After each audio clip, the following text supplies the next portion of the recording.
Chapter 44. In ancient times, strategists would describe the other party's situation as extremely difficult when faced with a lord who is about to lose his life at any moment. Anyone would feel fear. When one's life is threatened, one would be even more vigilant. When a lord hears from a strategist that their life is hanging by a thread, no matter how disdainful they are, they would still pursue the matter to the end. If they find out that they are really in danger after a series of questions, they would naturally look to the strategist for a life-saving straw. As the strategist's opinion is taken more seriously and the crisis is over, the strategist's status would naturally rise. New opinions would also be taken seriously and they would quickly rise to the top. The so-called receiving orders during a time of defeat, receiving orders during a difficult time, is probably referring to such a situation. This has nothing to do with the matter itself. It is just a technique used by strategists to attract the attention of a lord. The more skilled the strategist, the more proficient they are at this technique. Sir, save me/teach me. It seems that according to the script of this little lady, I should be shouting this sentence now. Then, she would analyze for me how the Lion King and Dragon Empress pretended to have a falling out.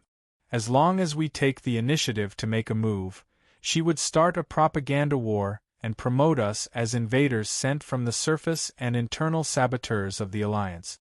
This would make the Alliance wary and hostile towards us. Then, she would personally make a move and force us into a corner. By then, it would be too late even if we wanted to leave. But if that is all, she is looking down on me, Womians, too much. I understand. You should stay with Big Sister first. You two should have a lot to talk about. Facing my unexpected coldness, Victoria stands up agitatedly. Her face is anxious and she wants to say something. But looking at my expressionless face, she leaves helplessly. Eliza, if you don't come out now, your next month's salary will be gone. Master, please pay me last year's salary before saying such words. Cough, Eliza, what do you think of this gift from a dark elf? Lord, there is something fishy about this matter. Adjusting her glasses, Eliza moves closer to my ear and says expressionlessly. Nonsense, the kindness of dark elves is as barren as that lass's chest. I am asking you, what do you think of the Dragon Empress? My lord, the original proverb is the kindness of the dark elves is as false as the rationality of the beastmen. Mocking her natural flaws is not the behavior of a gentleman who respects women. It will hurt her to hear you say that. Although she said that, Elisa's tone of voice was obviously a bit more relaxed. However, in my opinion, most of what she said is true. Reason. Intuition. Haha, intuition, my ass.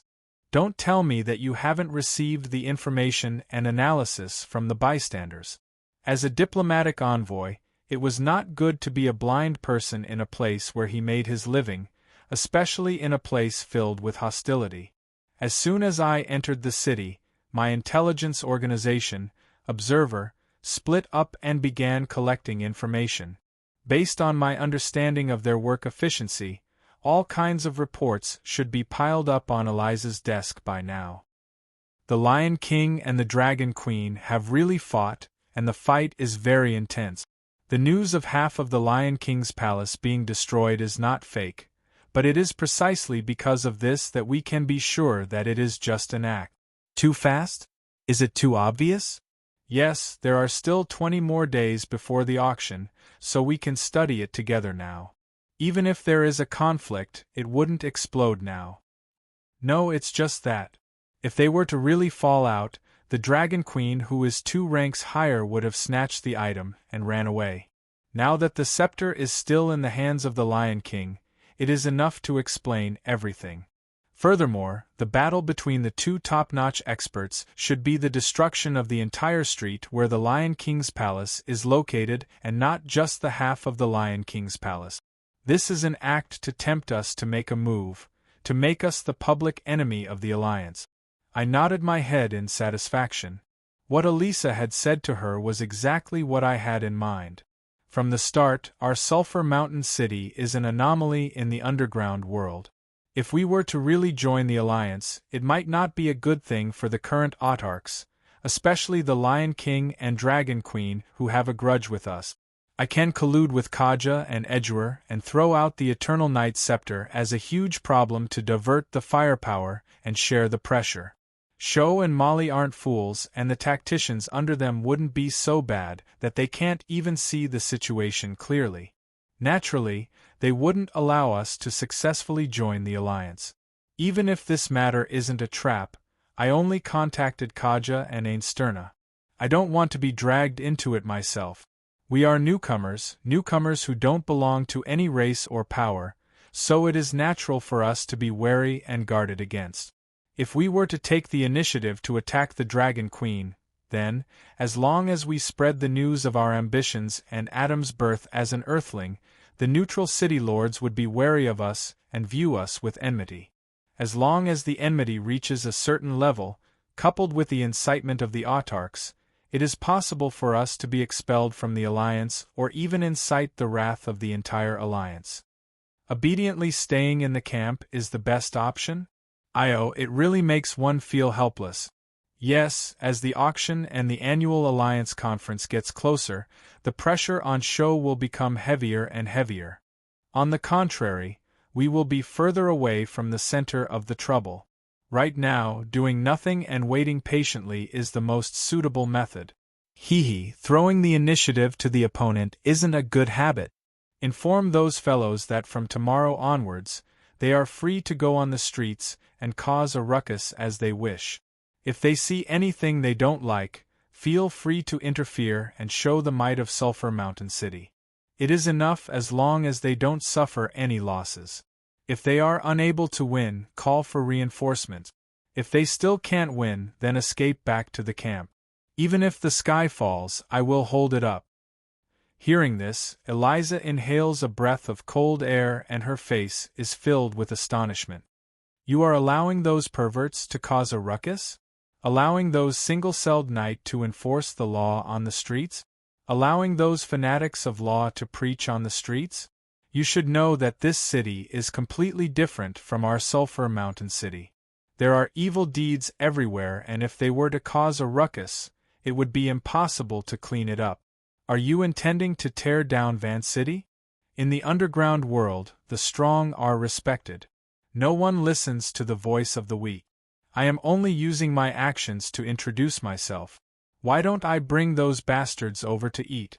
Right, get the engineers to prepare for the Roland series of attacks and leave a few pilots on standby to provide support at any time.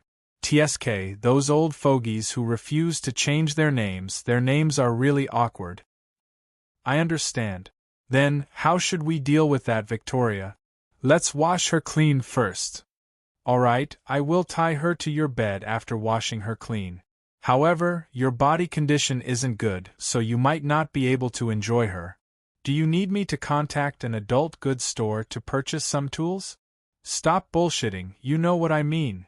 The goodwill of the Dark Elves? If these two phrases were to be combined together, the entire underground world would treat it as a joke. Dark Elves pride themselves on betrayal and deceit, so it would be weird if there isn't a problem with their gift. However, even if there is a problem with Victoria, it isn't impossible to solve it. Since a living person is sent over, then she is just a dead spy who might betray him at any moment or a live bomb that might explode at any moment. The only way to make Victoria obey the orders of the original owner is to use a magic contract and coerce her friends and relatives. Magic contracts and curses can be erased, the fuse of the bomb can be removed, the relatives and friends who have become hostages can be retrieved. The so-called wash her clean is a commonly used term for spies. It is nothing more than to make her spit out all of her secrets before seeing if there is a possibility of saving her. If there is a possibility of converting her, then try to turn the enemy's spy into our strength. You sure are meticulous. I thought that you would immediately give the order to erase the unstable factors. It is too easy to let her die from an accident, and her foolish elder sister shouldn't be able to influence your decision. Could it be that you have really learned to have tender feelings for the fairer sex? If it was in the past, facing such a gift of unknown origin, I would naturally erase it without hesitation to prevent any future troubles. However, if the Queen Victoria of history were to disappear just like that, it would be such a pity. Furthermore, since I realized that I had neglected Diana's potential, I naturally wouldn't allow her to continue wasting her time. In the future, she might become a very useful fighter. If I were to create a death grudge with her now, it wouldn't be worth it. However, it really isn't easy to explain these things to Eliza. Pretending to be the prophet of calamity is already my limit. To go as far as predicting the potential of a stranger to become an epic hero is too much. It definitely isn't, because I find it too troublesome to explain it. That's why I came up with a bunch of excuses. Thus I laughed it off. Don't say such silly words. You know that there is a man inside, and I, Lich Roland, am definitely not gay. Humph, who knows?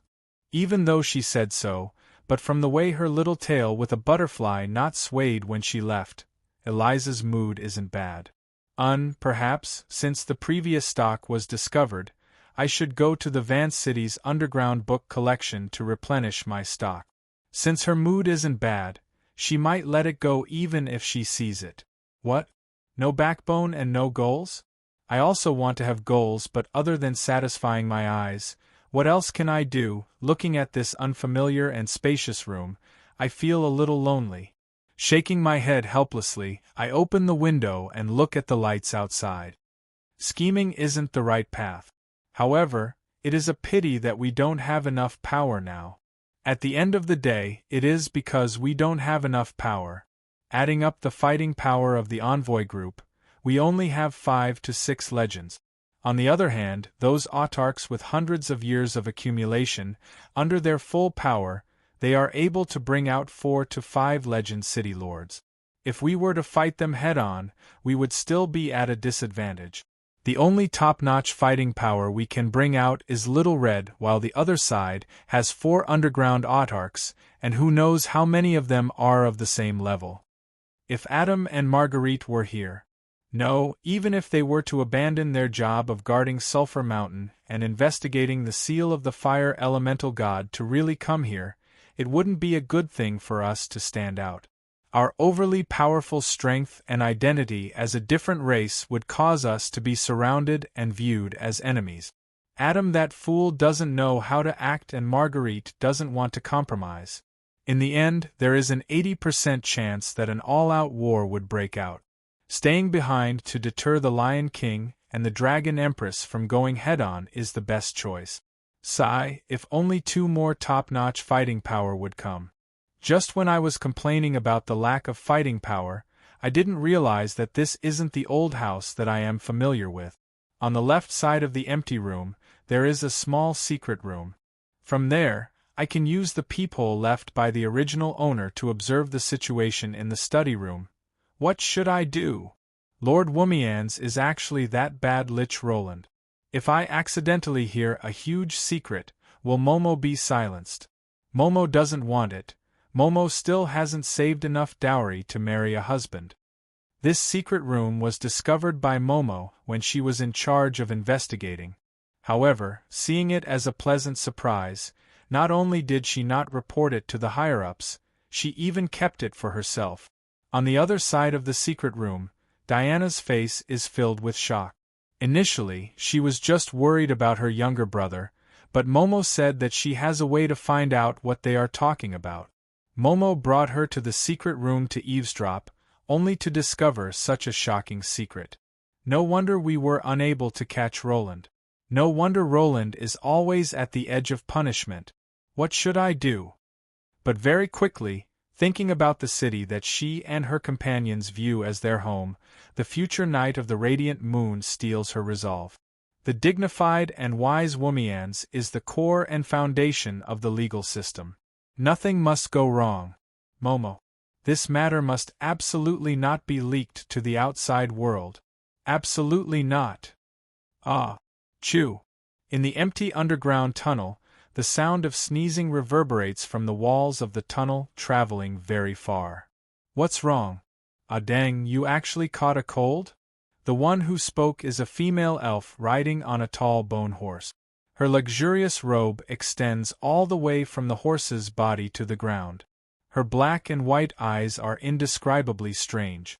Lying on a rattan chair on the back of the bone horse and reading a book, her leisurely expression is exceptionally eye-catching. Rather than saying that she is on a journey, it would be more accurate to say that she is on a vacation. The slowly moving bone horse is obviously not an ordinary creature. It is 3 meters tall and it leaves a trail of frost on the ground.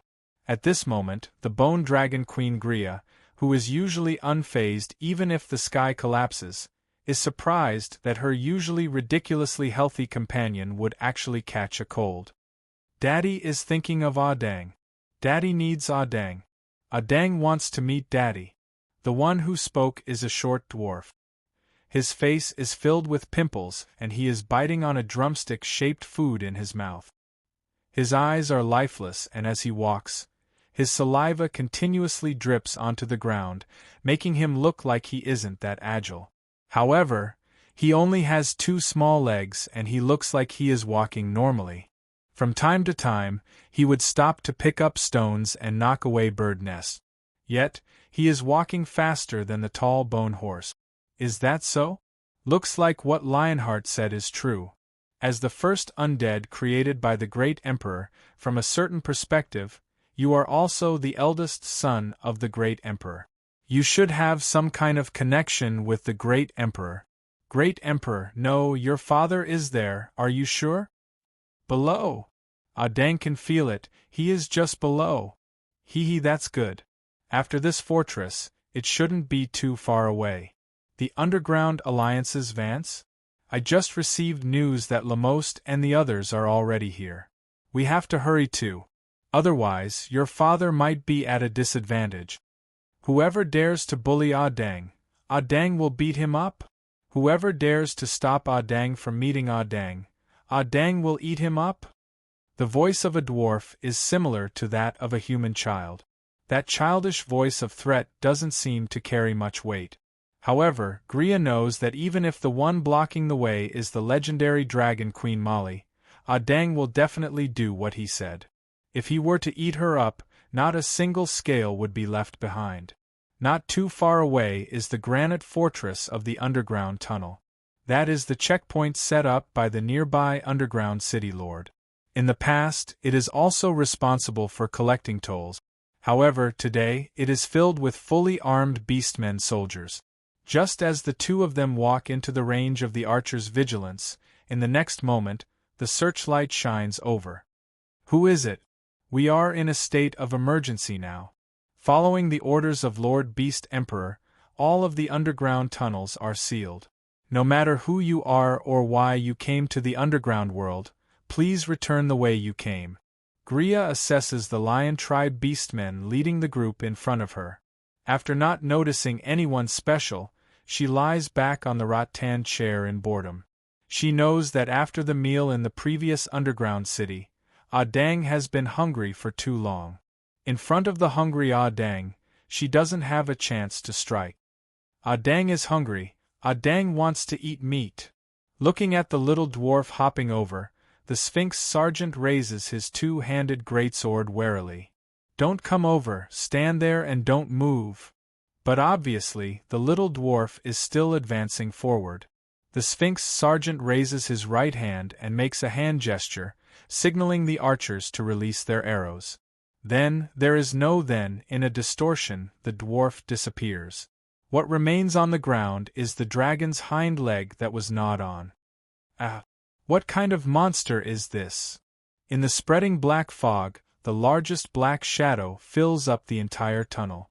An unimaginably huge monster walks out from the nightmare into reality, and the terrified beastmen soldiers have nowhere to escape to. A minute later, when everything calms down, there is only a huge crater left.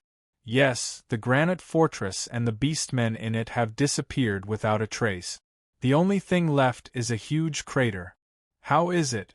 Is it delicious? It is a little hard and it is a little hard to eat. Not delicious, not delicious. Audang wants to eat delicious food. Then go to Vance. Your next canteen is waiting for you. Chapter 45. The luminous moss would forever hang quietly on the walls of the underground world, allowing the descendants of the exiled to have the right to enjoy the light. This kind of plant has been researched and discussed in the other world. The theory behind it is probably to fuse the genes of fireflies and moss, allowing the fluorescence of living things and the photosynthesis of plants to work together, achieving a low energy consumption cycle, becoming a self-sufficient light supply system, serving as a perpetual light supply system for the underground. The luminous moss itself can be planted in the mines to prevent mining accidents. Its derivative, the luminous moss lamp, can be used in public environmental lighting, using the luminous moss to improve the energy structure of society. Although it sounds good, the technical difficulty is too great. Even if we can overcome the technical difficulties and forcefully combine the genes of plants and animals together, who knows what kind of monster will emerge?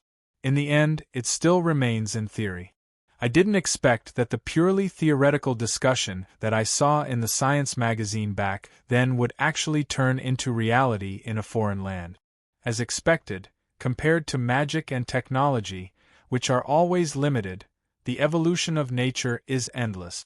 According to the records and research of the sages on the surface, this kind of strange plant that not only emits light, it can also emit heat. It probably has a series of prefixes and terms that people can't understand. However, in the underground world, it has a nice nickname that doesn't match its ugly appearance at all: sunflower. Every underground city is destined to be built in an area where the luminous moss gathers lush. If it is built outside the underground city, such a natural light area would attract countless ferocious beasts to fight for it. Of course, in recent times, the great Drool discovered the way to grow the luminous moss, which allowed the scale of the underground city to no longer be limited by the luminous moss. However, to find a super-flying beast that can fly above the clouds and the great Drool to sow the seeds, the actual cost is still extremely high. Perhaps only a natural strategic city like the City of Platinum is willing to spend a large sum of gold to continuously increase the area of the luminous moss and expand the range of the city. At this moment, as the light in the distance gradually brightens, very soon, the luminous moss here will also start to emit light. A new day has arrived. The physical body needed sleep to recover from fatigue and allow the brain to stop working. However, ordinary undead didn't have the concept of fatigue, so they didn't need to sleep. That was why I half-jokingly gave them the nickname of Womians. However, upon reaching the level of an undead lord, most undead lords would pick up the habit of sleeping again. Some would say that it was to recover from mental fatigue, while others would say that it was to stop their bodily functions in order to recover mana faster and better. However, since I had nothing better to do, I did some research and discovered that there were better ways to recover from mental fatigue and replenish mana. There was no need to go into deep sleep at all. Losing consciousness was obviously dangerous. Through testing, the final conclusion was that many undead lords could move and rest like living humans. Those with perfect physical bodies were even able to regain their sense of taste and hearing. Most undead lords simply had an instinctive habit from deep within their souls. Their physical bodies would then instinctively mimic those functions. Thus, those artificial undead like abomination giants, gargoyles, bone colossuses and so on, even if they became intelligent high-tier undead, they still didn't have the same habits and actions as living humans. However, the curious me made a small experiment. The reason why unnatural creatures like the undead are able to exist in the world is usually due to the crystallization of resentment and hatred. Unwilling to die is also a kind of temptation. What if pure artificial undead also had desires? Would they become stronger because of pure temptation? Then, let's start with the appetite that gluttony represents. Originally, I intended to imitate the 7 deadly sins and did 7 experiments. However, it was a pity that the 7 deadly sins weren't completely completed and they weren't mass-produced. It wasn't because the results of the experiments were too bad, but because the results were too good. The first carnivore Adang, the eldest of the 7 deadly sins, was already the most terrifying monster in the history of the undead. As my necromancy improved, the other deadly sins became more and more terrifying, to the point where they were on the verge of going out of control. Thus, after estimating that if this were to continue, I might end up repeating the same mistake. Sooner or later, I would combine the knowledge of the 2 worlds to create a monster that destroys everything. Thus I stopped. I admit that I don't have much talent in elemental magic. I am completely unable to learn magic resonance and the like. However, necromancy is something that I am able to learn easily. My talent in creation is so strong that even I am afraid of myself. As expected, mad scientists and the like are born to destroy the world. It was a rare dream of the past. Just as I woke up from my deep sleep, I was attracted by the sounds below. The noisy training and orderly chants of the town's security were nowhere to be seen. Looks like they were following my orders to enforce the law on the street. However, on the flat ground where they used to practice, there were still people sparring. The small empty ground was filled with traces of ice and flames. However, the main characters of this sparring wasn't just Eliza and Anne. Ice formation, ballista formation. Following Eliza's command, the dozens of ice ballistas behind her all shot out. The spinning ice ballista bolts were all concentrated on the target in midair. Anne, who was wielding a sword, summoned her flame wings. Like an angel of raging flames, she swooped down, trying her best to tangle with her opponent. However, even though she used the momentum of her dive to collide with her opponent, the other party only raised a finger to block it lightly, causing the blade of her sword to tilt to the side. The difference in their strength was simply too huge.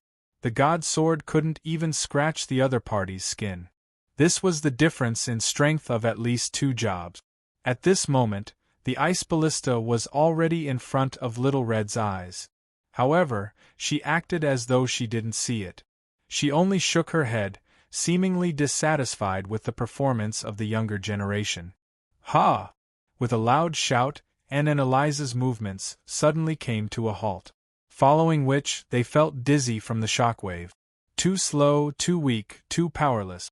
Your elemental essence isn't pure, your physical combat skills aren't up to par, your footwork is loose, your dodging is slow, none of your movements are decent, and you want to fight with me on the same stage?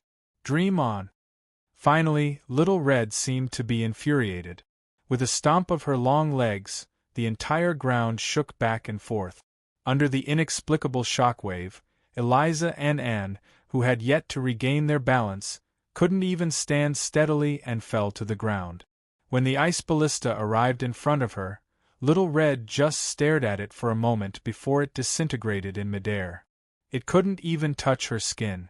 All right, the third duel, or rather, a one-sided crushing, lasted for less than 2 minutes before it ended. Looks like they are really agitated. That day, there were more than 20 legend rank and a few saint rank on the other side of the negotiation table. On the other side, there were only 2 young gold rank. Both of them were future city lords, but the disparity between them was so huge that no matter how open-minded they would still be agitated by this huge disparity in strength.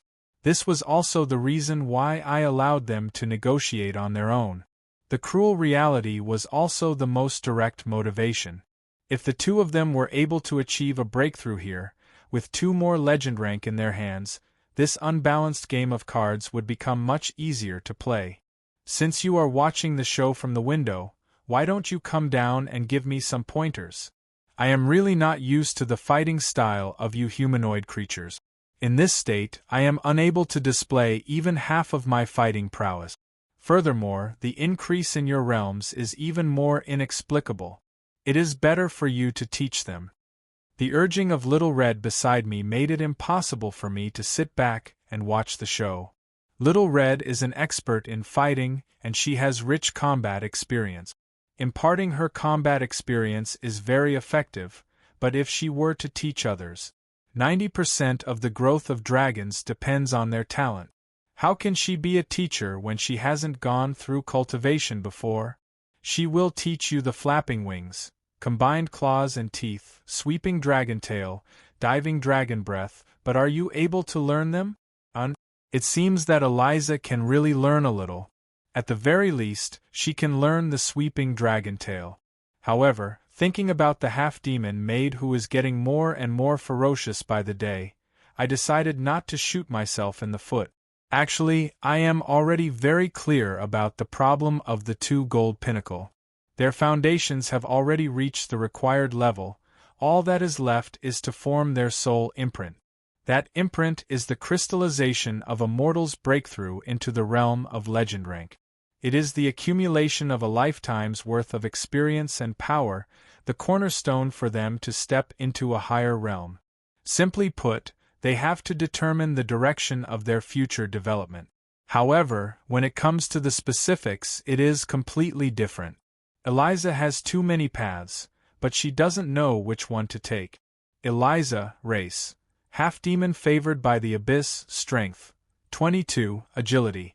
20, stamina. 20, intelligence. 24, charm. 18, will. 5, job.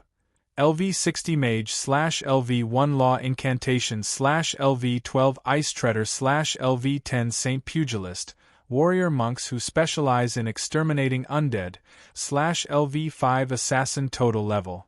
88. Due to the lack of a soul imprint, overall level rating is 79 gold pinnacle. In the past 100 years, she has learned too many things. The ice magic that I imparted to her, the talent of a half-demon that comes from the abyss, the regular magic that Marguerite taught her, her self-created string magic, and also the thief and pugilist skills that she learned from who knows where.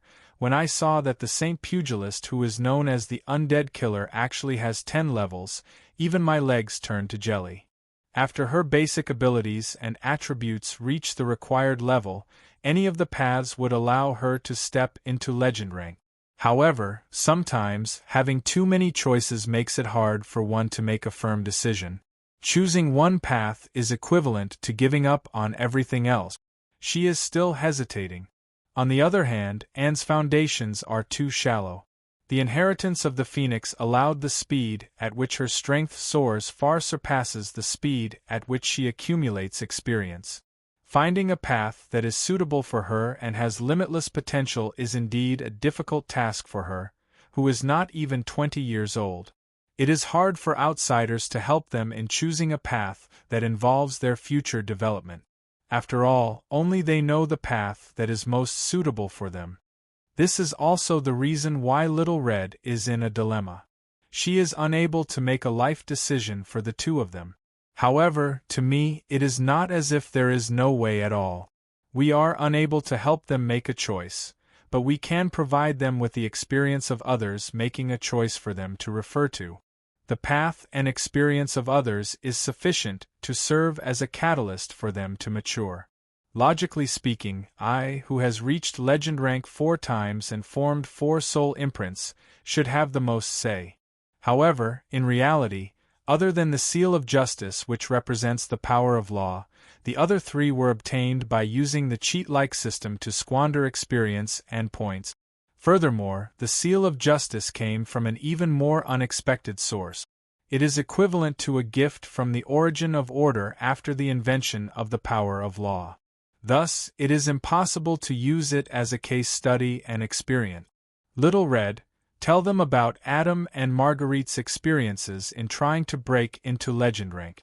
It should be helpful. Hey, you are the person involved. Why don't you say it yourself? I forgot and am too lazy to flip through my diary. In order to prevent my memories from being lost after death, I have always maintained the habit of keeping a diary. Currently, my diary has filled up an entire underground library. Furthermore, this is obviously something that happened too early and it would be too troublesome to look into it. Alright, I will speak. The voice that comes from the illusory sound spell seems to have an inexplicable sense of dejection. Shaking her head to raise her spirits, Little Red claps her hand. Marguerite's experience in breaking into legend rank is a little unique. It might be impossible to use it as a reference. Back then, when we were in the Kingdom of the Elves, it wasn't easy for us to get a library card for the National Library. However, it was only for 3 days. She was so engrossed in reading that she didn't want to come out. In the end, she actually managed to finish reading the entire library's collection in 3 days. Furthermore, when she came out, she was already a legend rank. The reason why she formed the Corridor of Time is purely to read more books. Her voice isn't soft. Not only did the other experts on the ground hear it, even I, who was on the second floor, could hear it clearly. Since you have forgotten, just remember it once more. Other than looking for the information on magic that you need, the records on the treasures that Lisa wants, the information on the martial arts that Adam wants, and the information on the god equipment that I am looking for, she also looked up all of the records regarding the destruction of the Mist Country in the Kingdom of the Elves for you. Back then, you said that you owed her a huge favor. If there is a chance, remember to return it. This time, Little Red's whisper only echoes beside me, but I am stunned. The Mist Country is a country that I have destroyed in the past. Back then, one of the main goals of my adventure was to find out the ins and outs of its betrayal and destruction. I didn't expect that I would actually find out about it from where.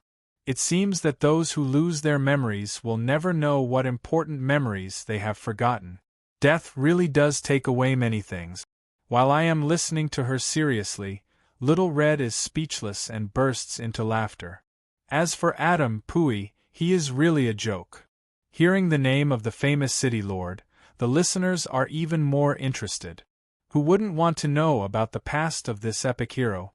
Most of the people in the campsite are trying their best to eavesdrop. Back then, our adventuring team offended a bastard lord who believes in evil cult. In the end, he sent his men to hold back our holy knight Captain Rollo and warrior Adam. Then, he attacked our temporary campsite and captured the mage Marguerite and the thief Lisa, who were recuperating at that time. He even left a note threatening that if we don't come to so-and-so and so-and-so within 3 days, he will take XX hostage and kill them. Then, Lord Adam's rage exploded, suddenly becoming a legend. Then he came to save the damsel in distress. Although the route is a little cliché, it is indeed a classic. Perhaps Lord Marguerite fell in love with him that time. The quick talker Momo and Diana are the only 2 town security members who didn't go on the streets to relax. At this moment, the 2 of them are also listening in. Back then, Adam was indeed furious. He raised his sword to the sky and roared, "Despicable and shameless scum, I will tear you into pieces, just like that paper." Then, he casually threw the letter into the air, and with a flash of his sword, he sliced it into powder and allowed the wind to blow the powder away. Then, he looked so cool. Then, he met a strong enemy and fought with him. Then, he reached legend? No, the next sentence was "Oh no, I haven't recorded down the address. What should I do?" "What?" Saying till here, Little Red is satisfied with the astonished and even dumbfounded gazes of the crowd. Wait, what should I do? What happened to Lord Marguerite and the female thief? It can't be, how can they be that foolish? What should I do after that? Shaking her head, Little Red reminisces about the past and continues. Yes, without the address, it means that we have lost the clue to save them. The team leader Rollo was furious. With a single slap, he sent that fool Adam flying 4 meters away, smashing him into a tree. That was the first time we saw Big Brother Rollo, who is usually gentle and polite to everyone, angered to that extent. Then, that fool Adam went out like a madman, searching everywhere. Found it? Found it within 3 days? Regarding her adoptive father, who is hailed as the perfect hero, and is a little curious. No, he only found it on the 5th day. Then, this time, everyone is shocked. No one expected City Lord Adam to have such a dark history. Doesn't that mean that the 2 hostages have already met with? Little Red shakes her head and smiles. What are you all thinking about? That is because Adam is still immature and unreliable, but that doesn't mean that Big Brother Rollo is unreliable. He spent 2 days and 1 night, from the lake, from the bushes. He forcefully gathered all 4,654 pieces. Perhaps I should call them pieces. Then, he pieced them together bit by bit, forcefully finding the address. Then, he hurried through the night, exhausting 2 war horses to reach in time to save Marguerite and Lisa. After a long time, that fellow Adam then followed the traces left behind by the kidnappers to find his way here. Isn't that a little too unreliable? Indeed, when he saw that Marguerite and the rest are unharmed, he cried his heart out, crying like a child. After that, he learned his lesson and became much more reliable. At the very least, he knows how to plan before taking action. All right, the story is over. Ladies, did you all understand? The 2 of them nod their heads, seemingly in deep thoughts, before exclaiming at the same time. I didn't expect foster father/city lord to have such a dark history. Wait a minute, you still haven't told me how he broke through to legend rank. Back then, while hugging everyone and crying, he swore that he would never give up on his companions and that he would protect everyone well in the future. Thus, he formed his own undying phoenix, and couldn't be killed no matter what, becoming a true cockroach. At this moment, Little Red's face is smiling. Perhaps this is really the opportunity for Marguerite to fall in love with Adam. After all, every girl has expectations towards a reliable protector. No. The negative answer comes from the mouth of and who isn't involved in the matter. I once asked Big Sister Marguerite why she would fall in love with foster father. In the end, Big Sister Marguerite smiled bitterly for a while and said, "He cried too pitifully back then, thinking that if I leave him alone, he will kill himself sooner or later." After that, I asked her about it, but she refused to tell me. That crying too pitifully was probably referring to this time. Feeling that she couldn't leave him alone, she kept staring at him and unknowingly fell for him? Actually, it's quite romantic. Diana nods her head, only to realize that everyone is looking at her in shock. Why, did I say something wrong? No. It's just that I didn't think that dark elves would have a normal view of love. Although this is obviously the consensus of everyone, no one says it out loud. Instead, they shake their heads in unison. This isn't fair. A cold voice of objection sounds from the side of the wall. It is Eliza who has been silent for a while. How is it not fair? Clearly, it was Rollo who spent so much effort to save them. Why is it that Lord Marguerite would thank Adam, who was a hindrance, and even fall in love with him? Obviously, Rollo is the one who should be thanked. He pieced the paper together and saved his companions in a hurry, yet he didn't receive the gratitude he deserves. It's so unfair. Little Red is stunned. She looks at Eliza in shock for a long while before squeezing out a sentence. Back then, Lisa said the same thing.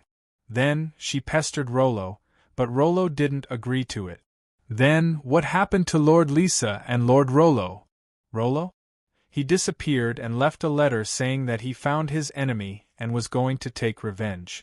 After that, no one knows where he went. However, his desecrated corpse was found.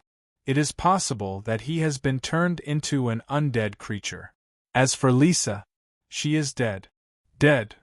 This time, Little Red looks at Eliza with a strange gaze. Yes, she died in the undead calamity caused by Lord Yongya.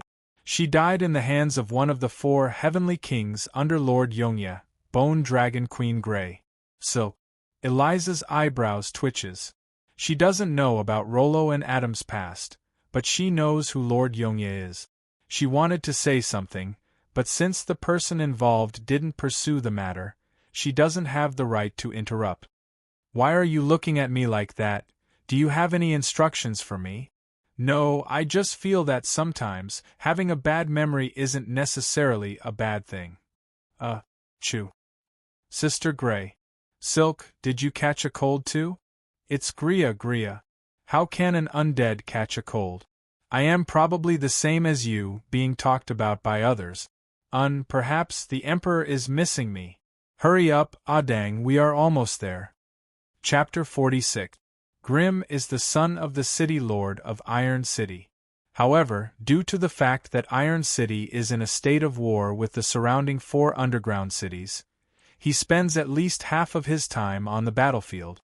Rather than calling him a city lord prince, it would be more accurate to call him a professional soldier. Even though he is just a normal human with a small stature, the 2-meter-tall gray heavy armor covers his entire body. Outside of the strange bird helmet, one can only faintly see 2 bright eyes. Even though he has received the full authority of his father to come to this Vance where there is no war, he still brings his full equipment without any hesitation.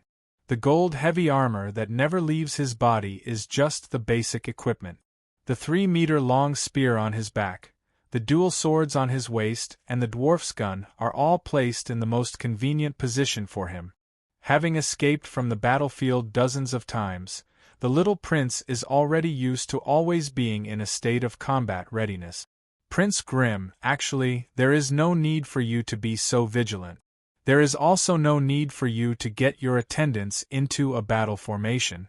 This is Vance, the city of platinum that is filled with gold. There aren't endless wars like your hometown here.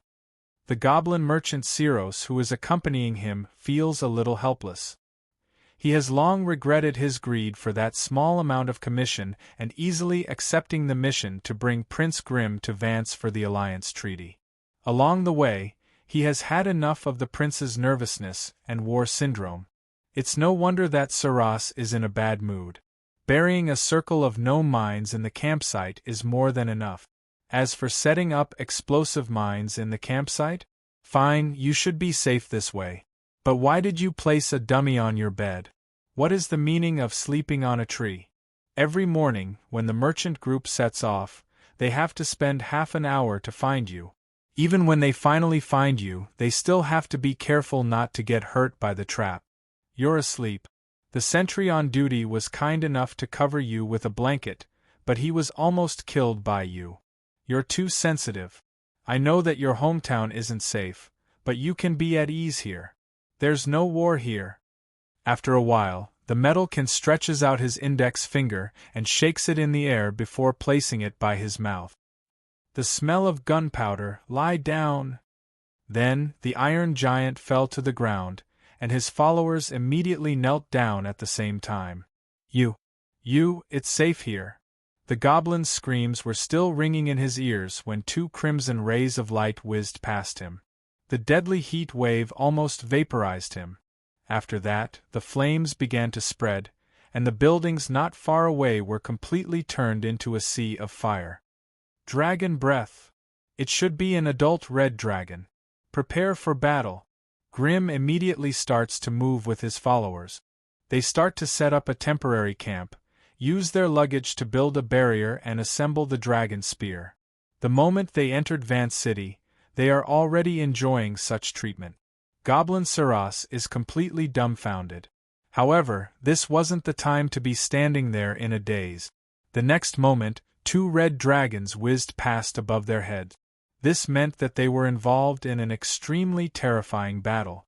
Then, a fatal black light tore through the sky. One of the red dragons didn't even make a sound as it spun and fell to the ground, leaving behind thick smoke and a rain of dragon blood. Boom! Minced meat and dragon blood smashed in front of him. The goblin merchant who was hugging his head with his hands couldn't bring himself to promise that this was a safe zone anymore. Immediately after, the other crimson dragon seemed to have seen a terrible nightmare and immediately fled.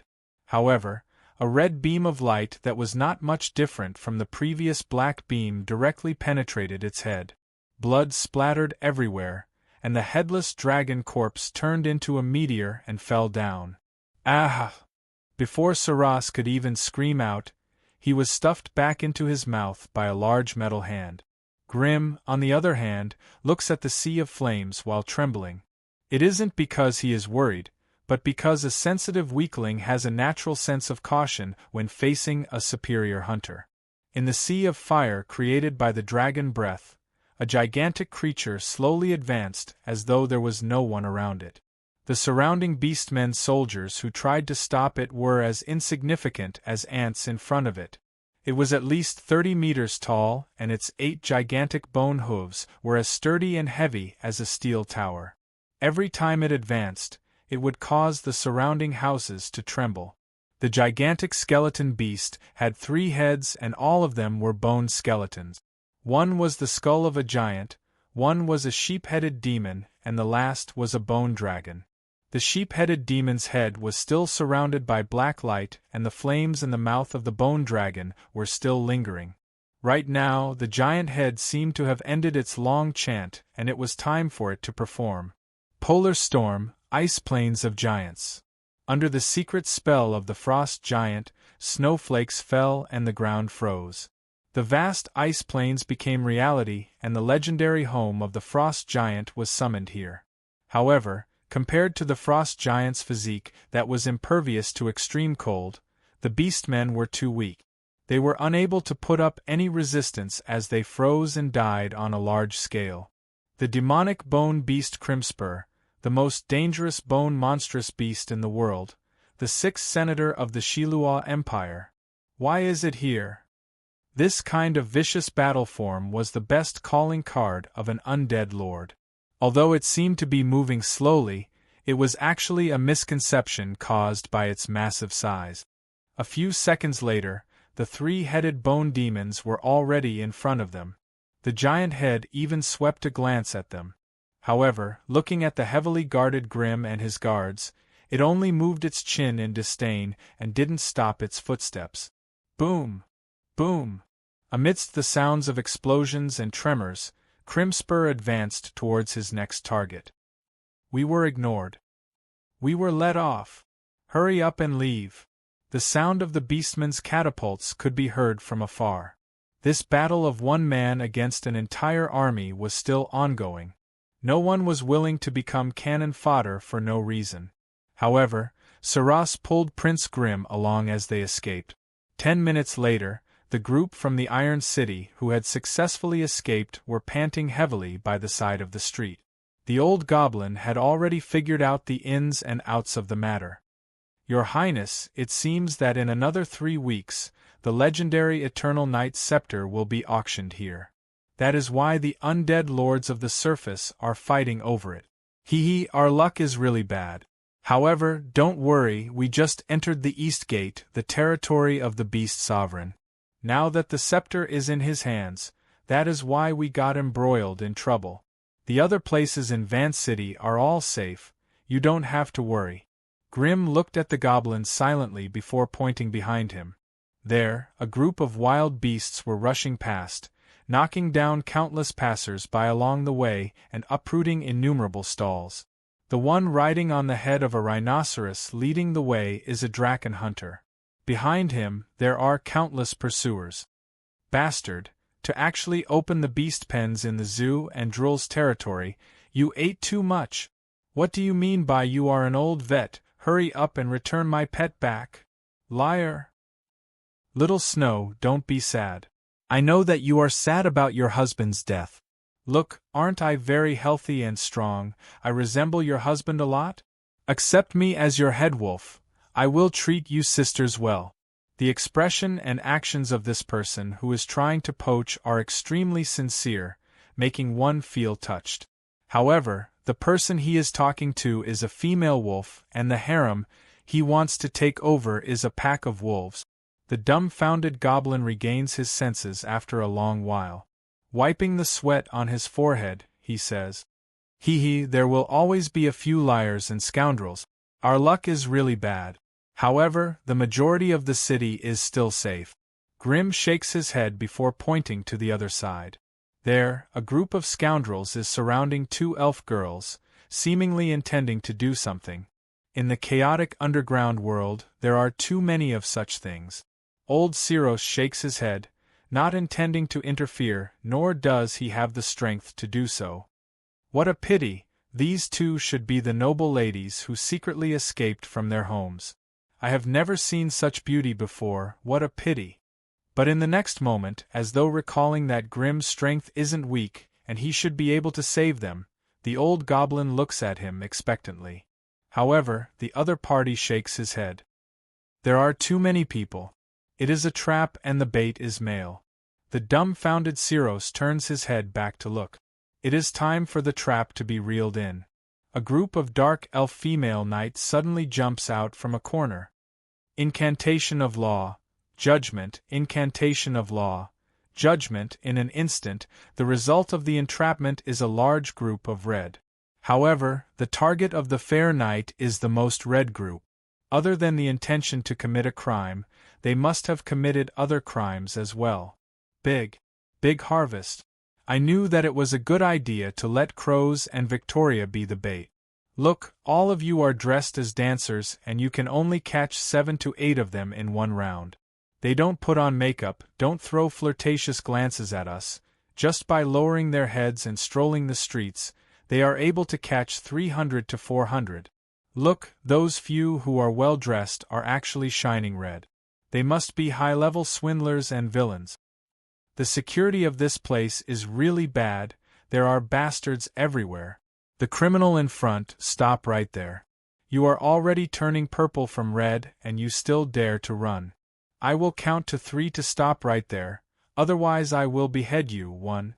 You still dare to run, look at my broken shoe slash. Oh, wrong, sundering slash, wrong again. Sin-splitting strike. Humph, to speak the truth, losing to a man in terms of feminine charm is indeed heartbreaking. However, losing to the number 1 beauty of the judiciary, Crows and Victoria, I don't feel sad at all. Have you seen women who are prettier and more feminine than them? Right, this time, it must be the record for the highest number of people being caught. Who is the record for the lowest number? Tell us, let's have some fun together. Vice Captain Yawn, 1, Captain Diana, 0. As expected of our big sister, she is so manly. Those rascals don't even dare to approach her. How pitiful. Even Momo has 16. Big sister is always so stern and scary. Coupled with her legendary deterrence and epic weapon, this result is normal. The most pitiful one should be second sister. She speaks like a man and looks like a man too. No wonder she is known as my blade is my friend. So it is just another way of saying that she doesn't even have a suitor. Right, this joke is not bad. Let's go back and tell everyone. It is better to have fun together than to have fun alone. Momo, Vice Captain Yawn is behind you. Ollie, you tricked me again. Second sister, am I not joking? Smile, smile, smile. Why are you holding your blade? Looking at those female knight who are glowing with silver light, the old goblin was scared out of his wits. This is obviously the power of order.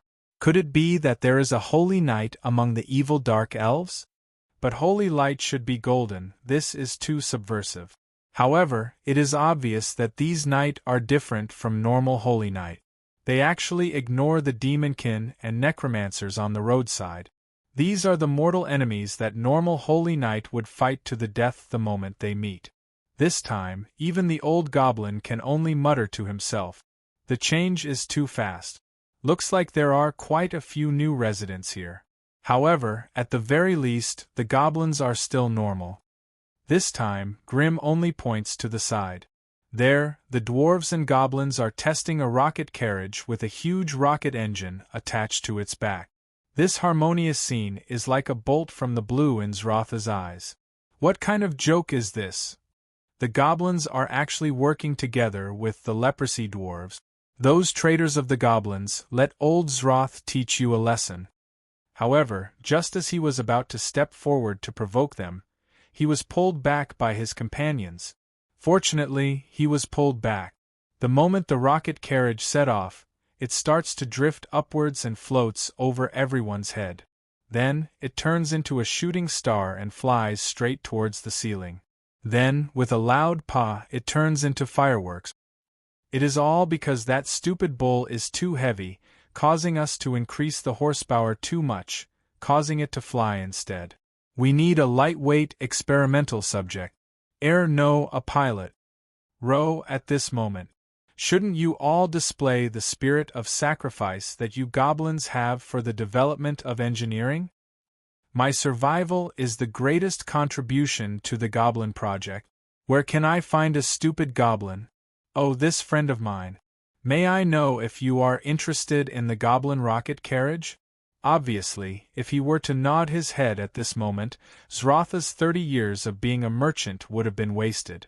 After finally getting rid of the troublesome goblin engineer, old Zrotha's face is filled with fatigue as he sits on the stairs and smokes on his pipe. This world is changing too quickly. Perhaps a bunch of lunatics might start running around naked. Eagle Storm and his tribesmen run past the crowd. They came and left stealthily, waving their hands lightly to bid farewell to the shocked spectators. Not taking away a single cloud, not leaving a single piece behind. They aren't wearing anything, so what can they leave behind? The old goblin rubs his eyes in a daze. Inconceivable. Whatever I say comes true. It can't be that we will meet the senators of the undead empire. Not far away, the sound of horse hooves can be heard. Ah dang, do you feel anything? We have been searching for a week. Is the emperor really in this city? Ah Pa is here, ah dang is sure. 2 undead senators ride on a bone road, black-eyed white-eyed pupil. It's the Bone Dragon Queen. Later on, even if a titan were to pass in front of me, I wouldn't be surprised. Pa! After a loud sound, the tea stall in front of them turns into flat ground. A humongous metal titan whizzes past the eyes of the crowd. Behind the huge robot, the humongous Roland Titan is shining. Shut up. This time, even the cold and reticent Grim can't stand the old goblin's jinx. Thanks to those troublesome goblins, most of the spies have been lured away. Our private communication with the other underground city lords is going smoothly, and there are already 27 underground cities willing to support us in the Alliance Conference. In the afternoon, we will have 3 more contacts. You will definitely have to meet the underground autarch Edgewer personally. There is also a prince named Grim, who is rather famous, and has already expressed his goodwill to us. It would be best if you meet him personally as well. I nodded my head, indicating my approval. It was also time for me to meet Edgewer personally. It was said that the Black Iron City was also a city formed by many races. I was originally quite interested in it, so there was no harm in meeting him. Within a week of entering the city, there was a live demonstration by the Dark Elf Knight Corps. Without a doubt, the power of law has become a rare treasure in the eyes of the underground city lords. With this as a stepping stone, our alliance conference went smoothly. Seeing that I have agreed, Eliza continues her report. Within a week, the Lion King's residence has been demolished 12 times. Now, there are no buildings there, only a crater. According to the latest news, Shilua's 6th senator, Crimspur, has appeared. His old partner, Decaying Ant King, Ramstein, should be here as well. Has the undead lord and the underground autarch crossed hands? They didn't cross hands directly. Looks like both sides are still probing each other. Crimspur demolished 2 barracks and a street in the Beastman district. However, from start to finish, only Molly's red dragons made a move. Furthermore, they are 2 young dragons, so... Killed in an instant? That's normal. Crimspur is an undead from the previous generation, left behind in the War of Gods. He has always been ambitious, and has been eyeing the position of the undead emperor for a long time. He really isn't easy to deal with. However, his probing should have yielded result. The scepter is in the hands of the Dragon Empress. That is why Molly is willing to send the young dragons as cannon fodder. It seems like we have to re-evaluate the relationship between the Dragon Empress and the Lion King. To think that she is willing to hand the scepter over to the other party for research. Looks like their alliance is indeed stronger than we thought. Ahahaha, don't worry, everything is under control. I laugh maniacally. However, Eliza is a little hesitant. Master, there are some things that I don't know if I should say. Am I a petty person? Just say it. We are out of money.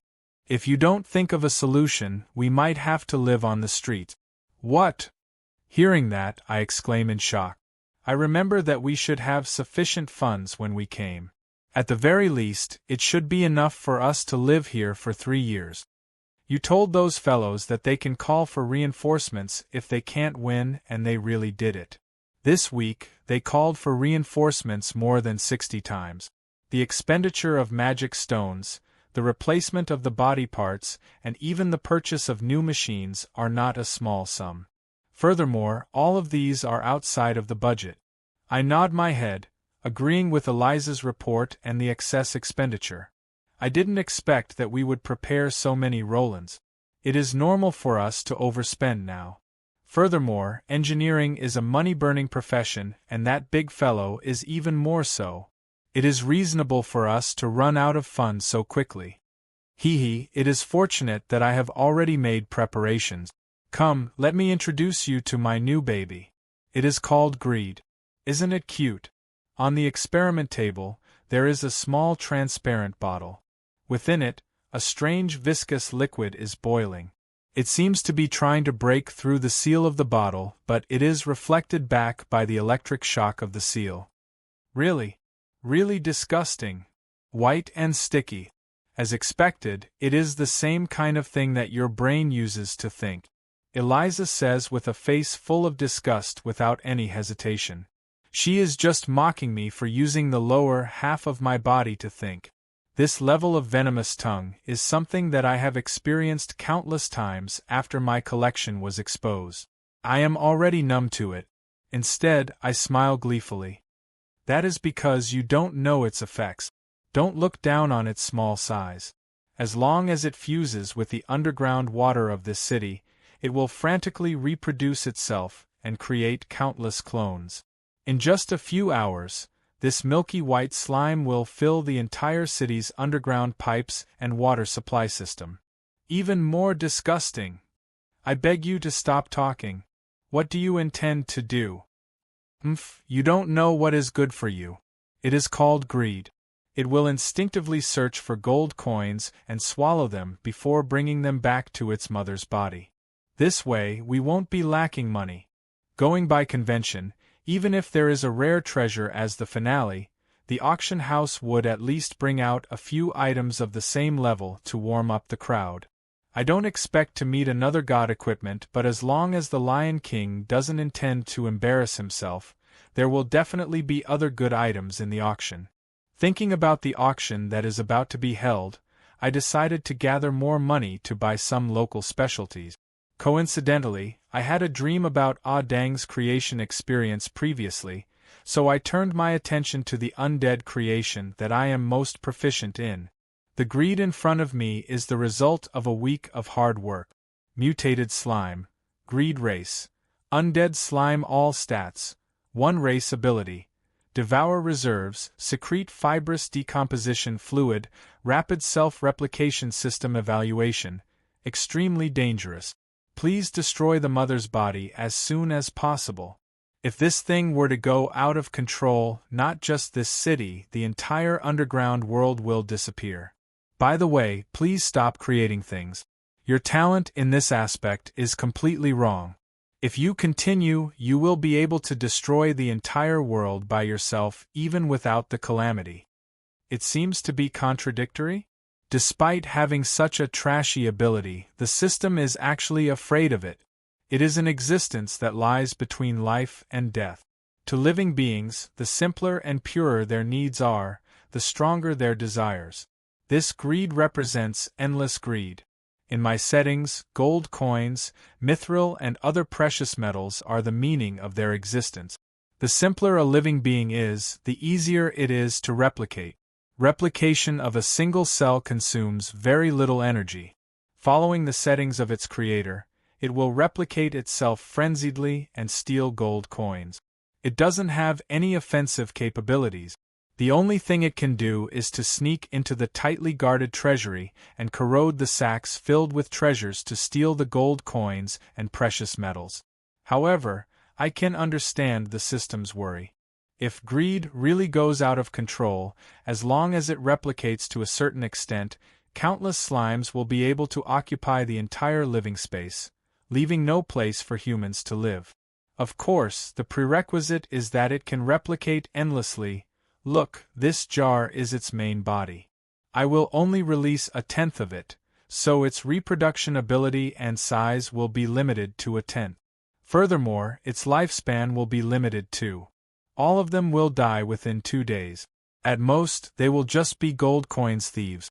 While explaining, I carefully pour greed into the sewers. Suddenly, a gust of wind blows past. For some reason, my nose, which doesn't feel anything, feels itchy. Chew, who is thinking of me? Master!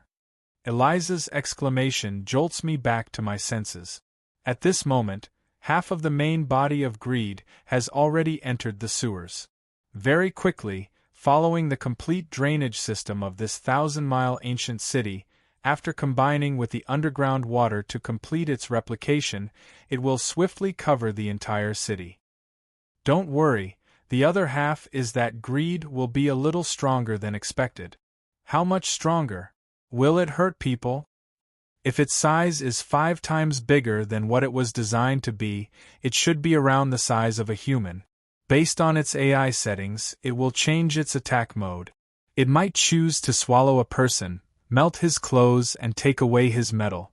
Don't worry, I have set it up so that greed will definitely not harm any living being. It will leave after eating the clothes. Eat the clothes? The entire city? A terrifying scene appears in Eliza's mind. Countless eagle storms in Shueti are dancing in circles and more perverts are spreading. Master! Please hurry up and research a way to eradicate this kind of demon. Chapter 47. The Alliance gathering that was supposed to be held next week was postponed indefinitely due to some unforeseen circumstances. The reason? The empty city streets are the reason. The streets that were filled with people are now empty, and the only thing cruising around is the transparent slime that is a meter long. Ah! Don't come over, I am only going out to buy vegetables. Yet another innocent victim is born. When the surrounding slime leave in satisfaction, a naked beastman auntie carries a bamboo basket and runs madly. Her fats sway and her sweat falls like rain, making her look extremely greasy. Wherever she passes by, the sound of vomiting can be heard. This is the 3rd time that female beastman hippopotamus is here. How is this an accident? This probably gave some people a chance to release the wild beast in their hearts. Due to the sudden rampage of the creepy slime group, Vance falls into a state of paralysis. These little things aren't hard to deal with. Although the slimes have high resistance towards physical attacks, they have no resistance towards magic and divine art. Thus, it isn't hard to deal with the experts of the underground world. But, you might be able to deal with one, but can you deal with 10, 100, 1,000? There is no end to these things.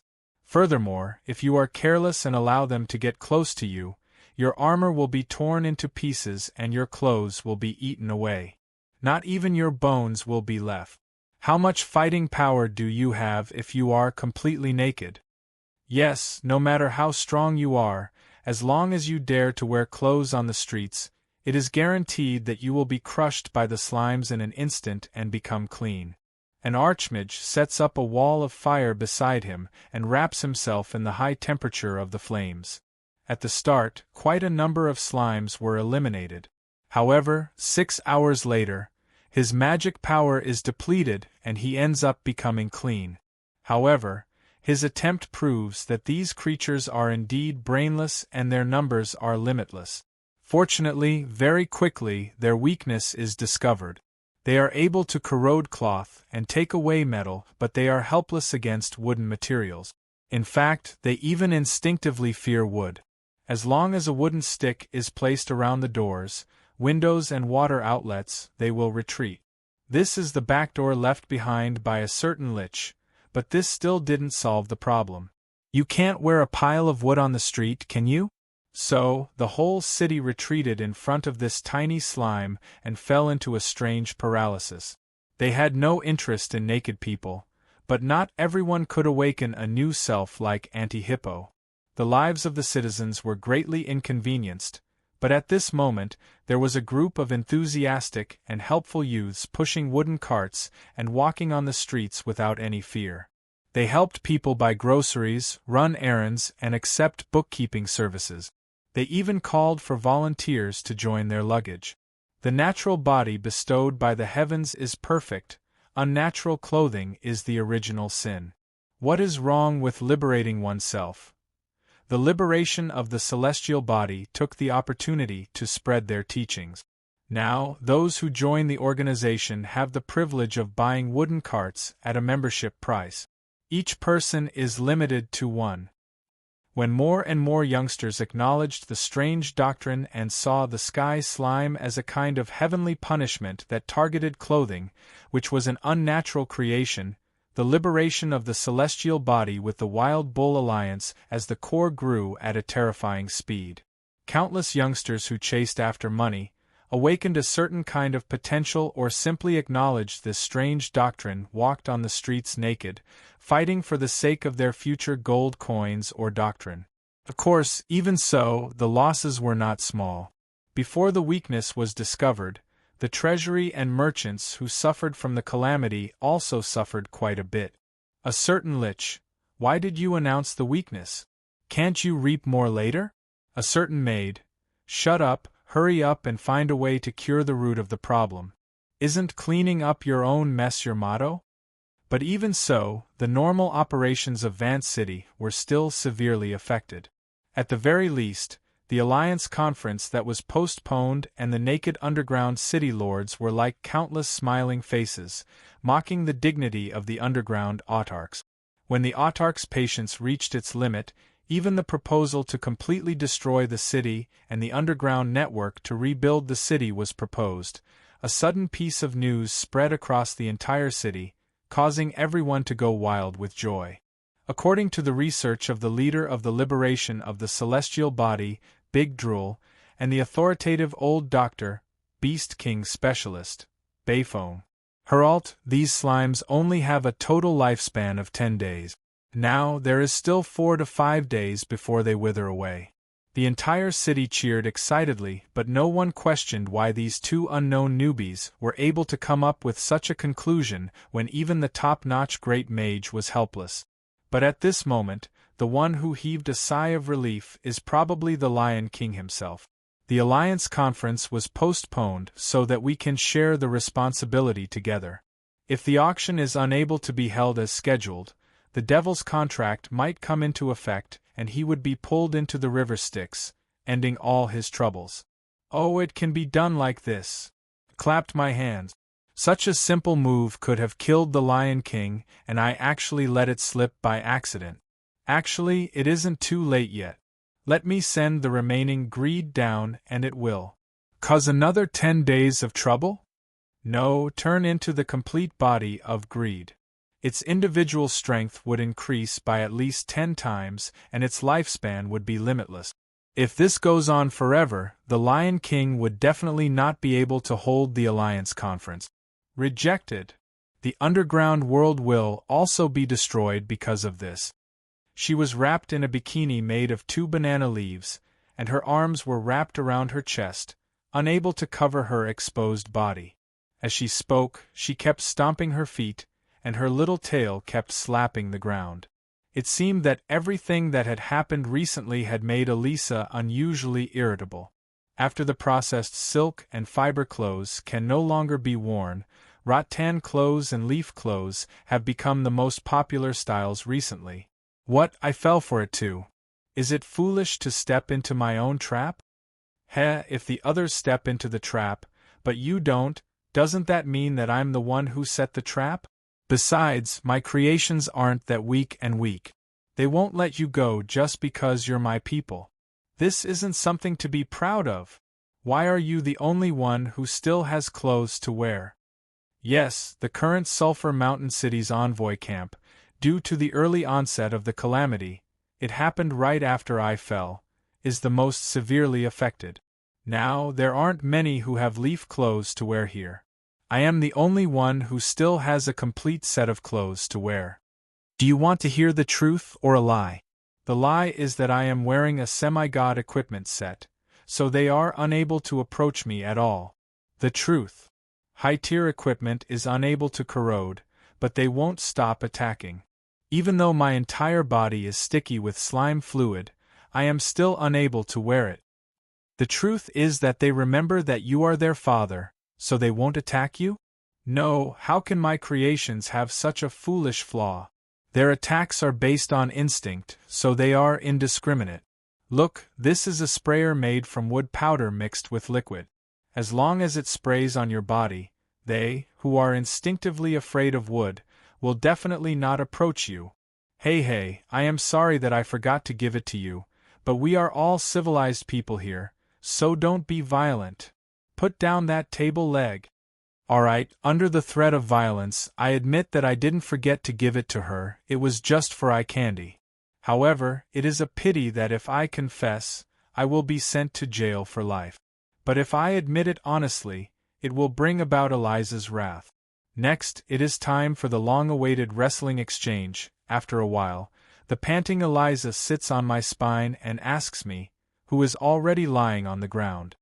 Have you researched the method to eradicate it? I researched it.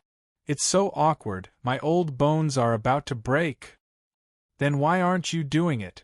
Could it be that your heart has softened? Gathering the ingredients and setting it up will take at least a week. This time, I swear on the river Styx that I am not lying. The antidote will take a week. 5 days later, the slime calamity would automatically end. Yet, she did useless work, forcing her master to research the antidote. This series of equations forms in her mind.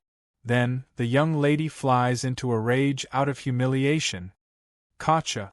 This is the crisp sound of my thigh bone breaking and Eliza's rationality snapping. That day, I witnessed the terrifying physical strength of a half-demon paired with a holy pugilist. I am not foolish enough to leave the main body of greed in the camp. That is equivalent to someone chasing after the stolen goods. The main body is placed in the deepest part of the underground network. Its countless children are its best guards. But unexpectedly, there is an additional volunteer guard. When the first gold coin was brought back to the main body by the slime, the first one to look for me is actually Little Red. After she understood the ins and outs of the matter, she took the initiative to request to be the guard of the treasure vault. The reason is, I am used to sleeping on the treasures. I have been suffering from insomnia for so many days, it is about time for me to have a good sleep. Alright, I know that it is an excuse. Going by our unspoken rules, since both of us contributed, it is inevitable for us to split the loot. However, with her guarding the main body, I am at ease. At the very least, if we really meet with a tough opponent, Little Red's speed of escaping with the money is still trustworthy. Now, the only thing I need to worry about is the problem of disposing of the stolen goods. However, in the underground world, this is probably the least of my worries. Alright, the past has been settled. What I need to face now is the Alliance Conference. When the slime army starts to wither and die as expected, just as everyone heaves a sigh of relief, the underground autarchs impatiently send out invitations for the Alliance Conference.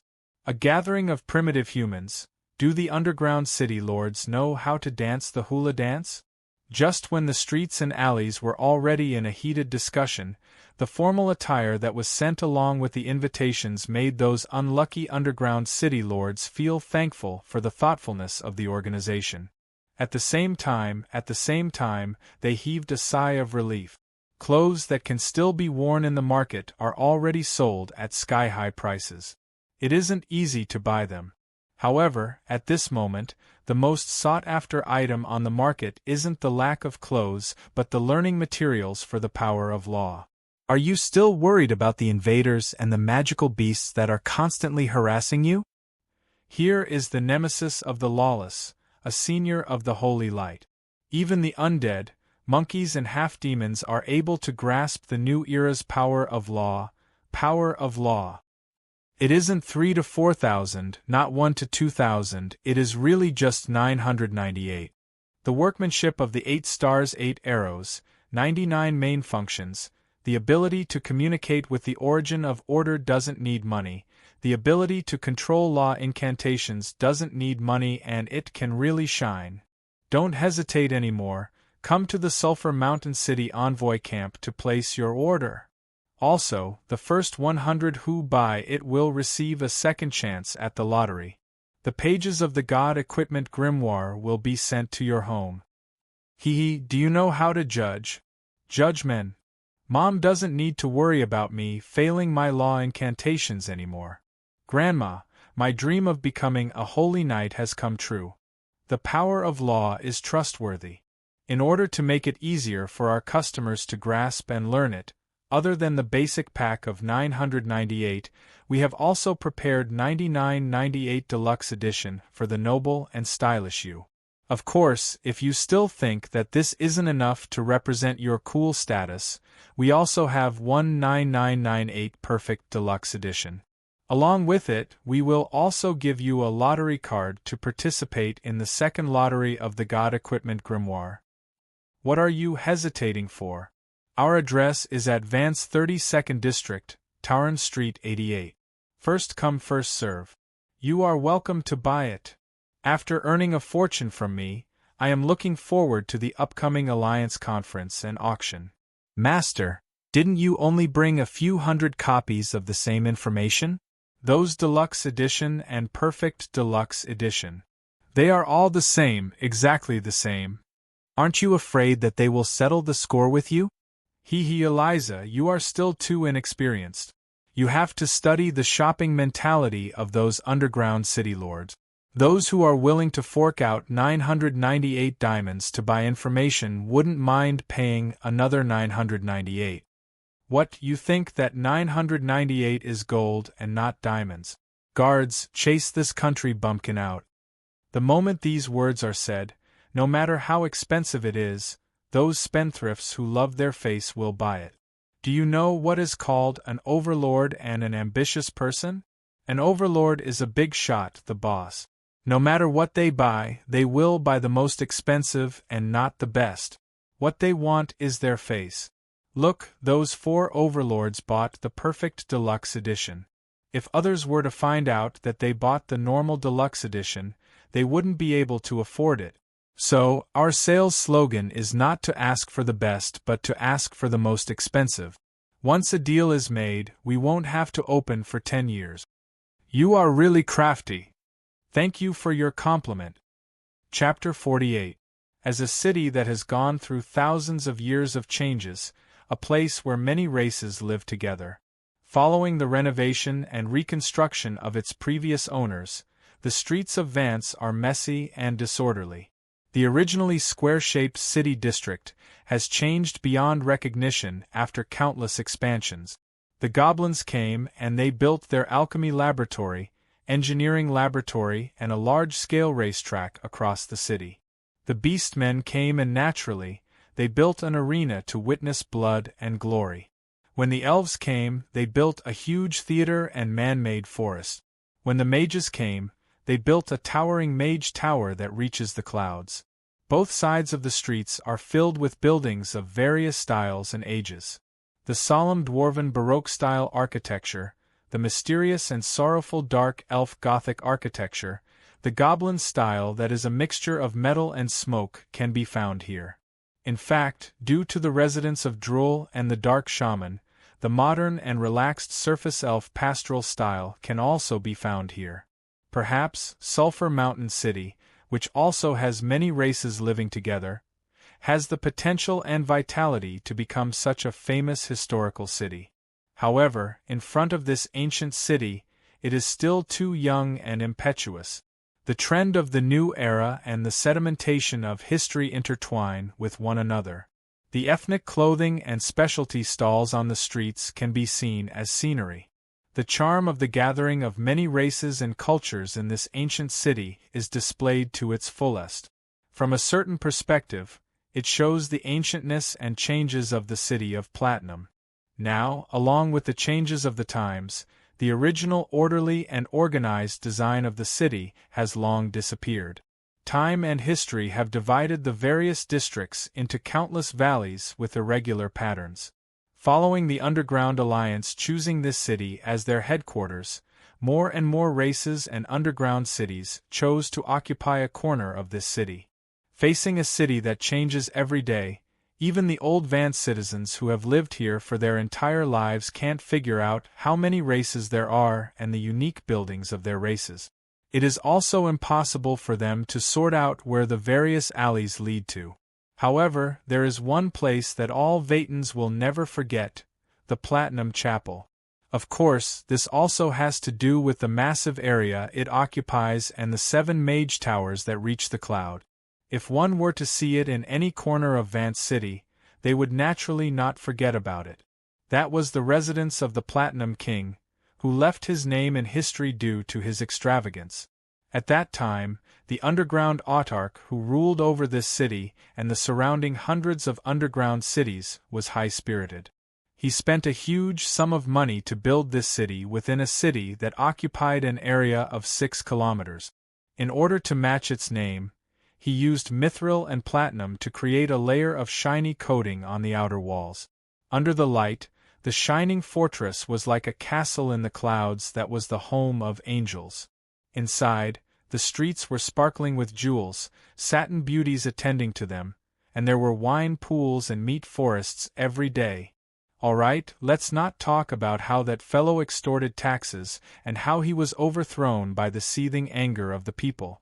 Now that the hero of the world has turned into ashes, the Platinum Chapel that he left behind became the symbol of Vance City. Even though the luxurious metallic coating on the walls has long been scraped off and the walls are filled with ivy and other magical plants, the massive and luxurious palace district is still the most beautiful castle in Vance City, or even the entire underground world. The current underground world is no longer the Platinum King who was the sole ruler and the 4 autarchs who restricted one another. Vance City has always been in a state where no one dares to lay their hands on this fortress. But today, this place has been activated once again. It is the main venue of the Alliance Conference, and the scale of it has even surpassed its heyday. Fireworks never stop in the sky. Griffins and manticores shuttle back and forth to welcome the guests. The majestic dragons are only the guards and guards of the gathering. The carriages are pulled by super beasts, and the ingredients on the lunch table are all precious top-notch beasts. Even among the underground city lords participating in the conference, there are many experts. It is true that legend rank is nothing compared to dogs, saint rank is everywhere. Perhaps this place isn't as luxurious and wealthy as the human kingdoms, but the underground world where the strong are respected uses its own way to decorate this biennial conference. We arrived rather early, but there is already a sea of people here. The conference hall is split into 3 layers: inner, middle and outer. The outer layer is also the outer city district of the Platinum Chapel. Normal citizens are not allowed to enter this place, and the guards of the city lords are also on guard here. There are also various kinds of large-scale activities and performances. The banquet will last for at least a week. The middle layer is where the minor city lords and famous heroes are. Their banquet will also last for 3 days. On the contrary, the duration of the conference in the inner layer is the shortest. Just 2 days is enough for all the big shots to quarrel. More than 10 Roland robots walk together at the same pace, creating light earthquakes and forcing the carriages in front to give way. On the way, there is a huge steelback semi-dragon that refuses to give way because of its big butt. Roland number 2 lifts it up and tosses it far away like a metal ball. Of course, I won't waste my money for nothing. Although they can only stop at the outer city hall, the purpose of displaying our might has been achieved perfectly. It is rare for an underground city lord to have a good temper. Along the way, there are many small conflicts and the security personnel also tacitly maintain their silence. On the way here, we saw quite a few duels and among them, there is no lack of legend rank experts. Actually, for the sake of demonstrating and security, this is also the reason why most of the city lords bring along their strongest guard. The underground autarchs are no exception. Those 7 to 8 red dragon guards at the entrance, Isn't it Molly who is displaying her might? By the way, Little Red was supposed to come as well. However, because she is unwilling to leave her bed, those treasures below. Helpless, I could only make an agreement that I will only send the signal when she is needed to appear. However, when Molly sees us, she heaves a sigh of relief. She also knows her daughter's personality. If she were to be hung up and beaten in public during the conference, it would really be embarrassing. Could it be that the group of red dragons at the entrance are there to block Little Red? Somehow, I seem to have seen the truth.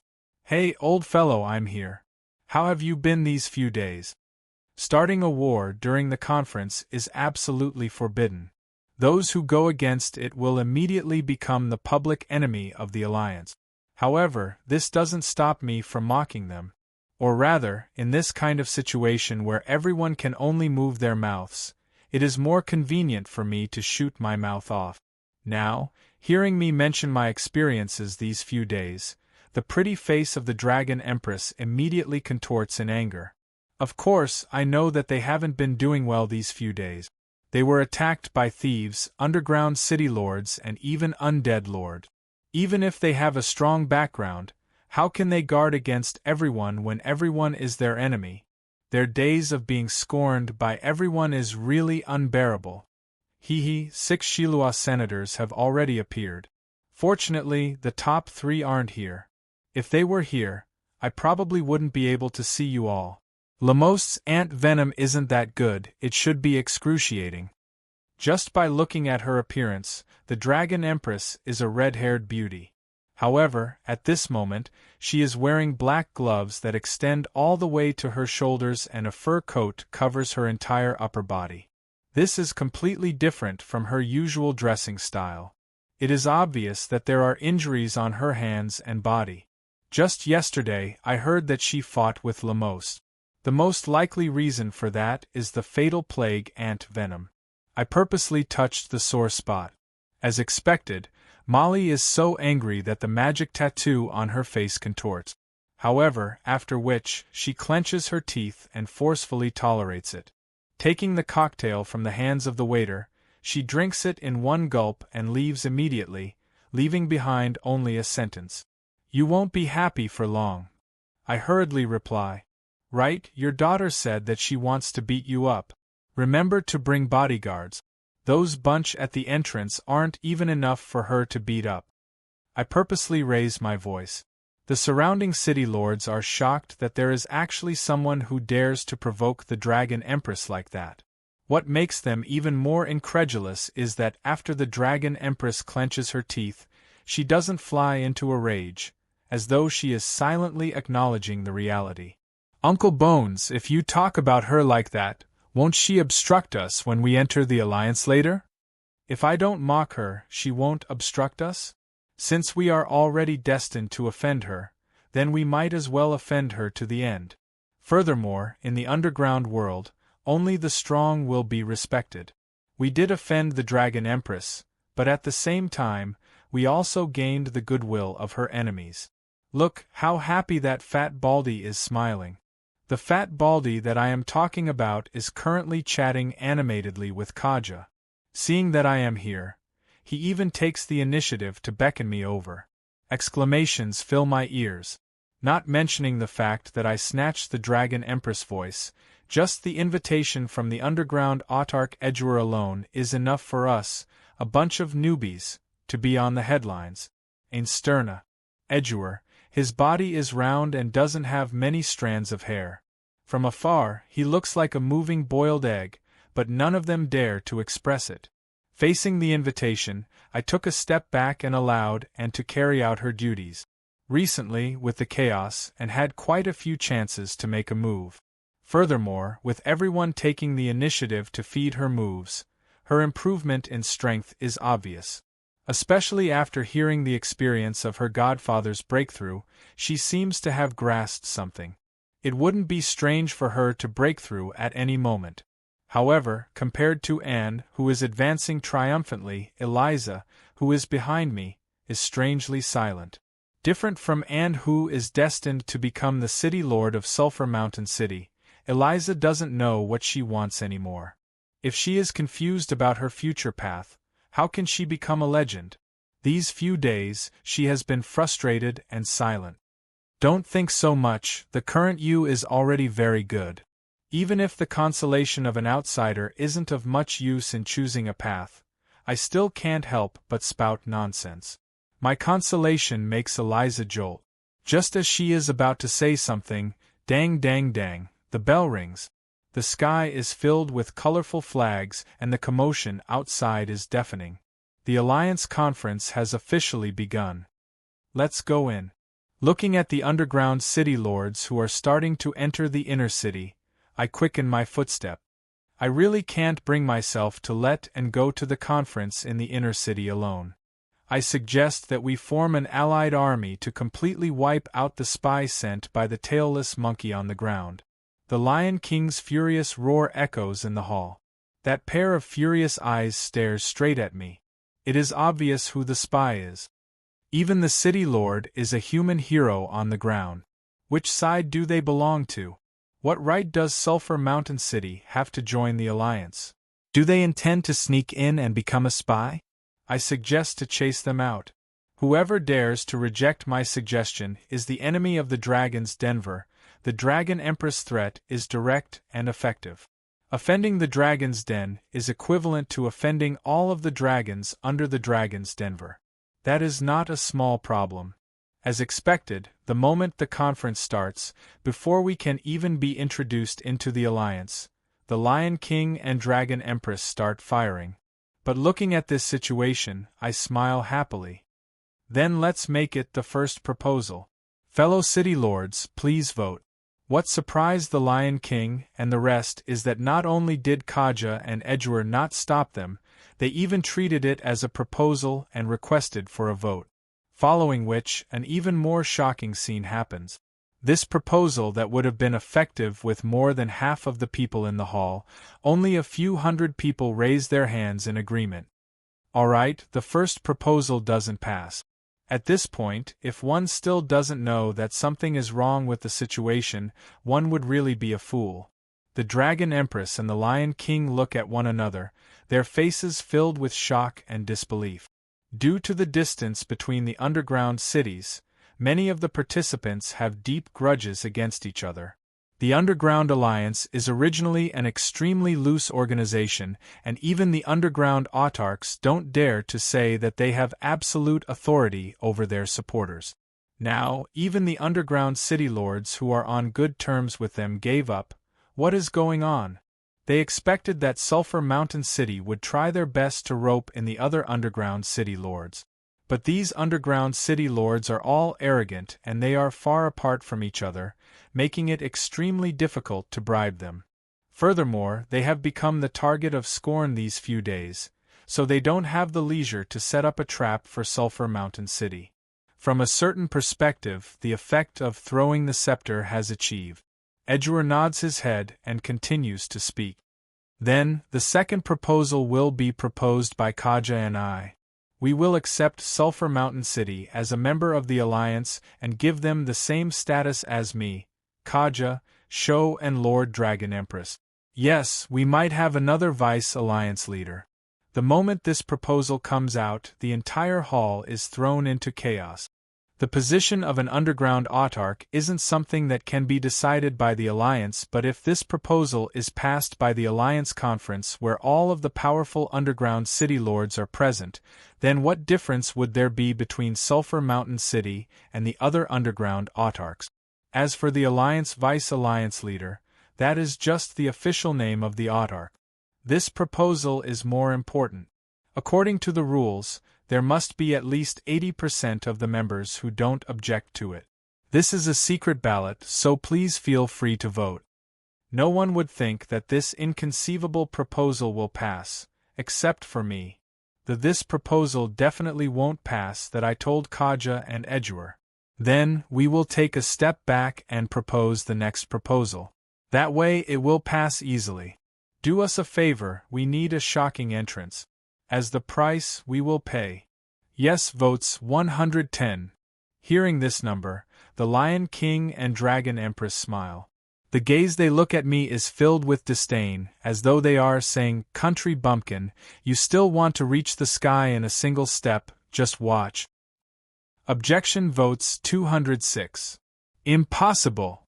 It is natural for the number of yes votes to be low, but the number of objection votes is surprisingly low, making the Lion King jump up in an instant. The Lion King's gaze looks as though he wants to devour someone, making the vote counter tremble.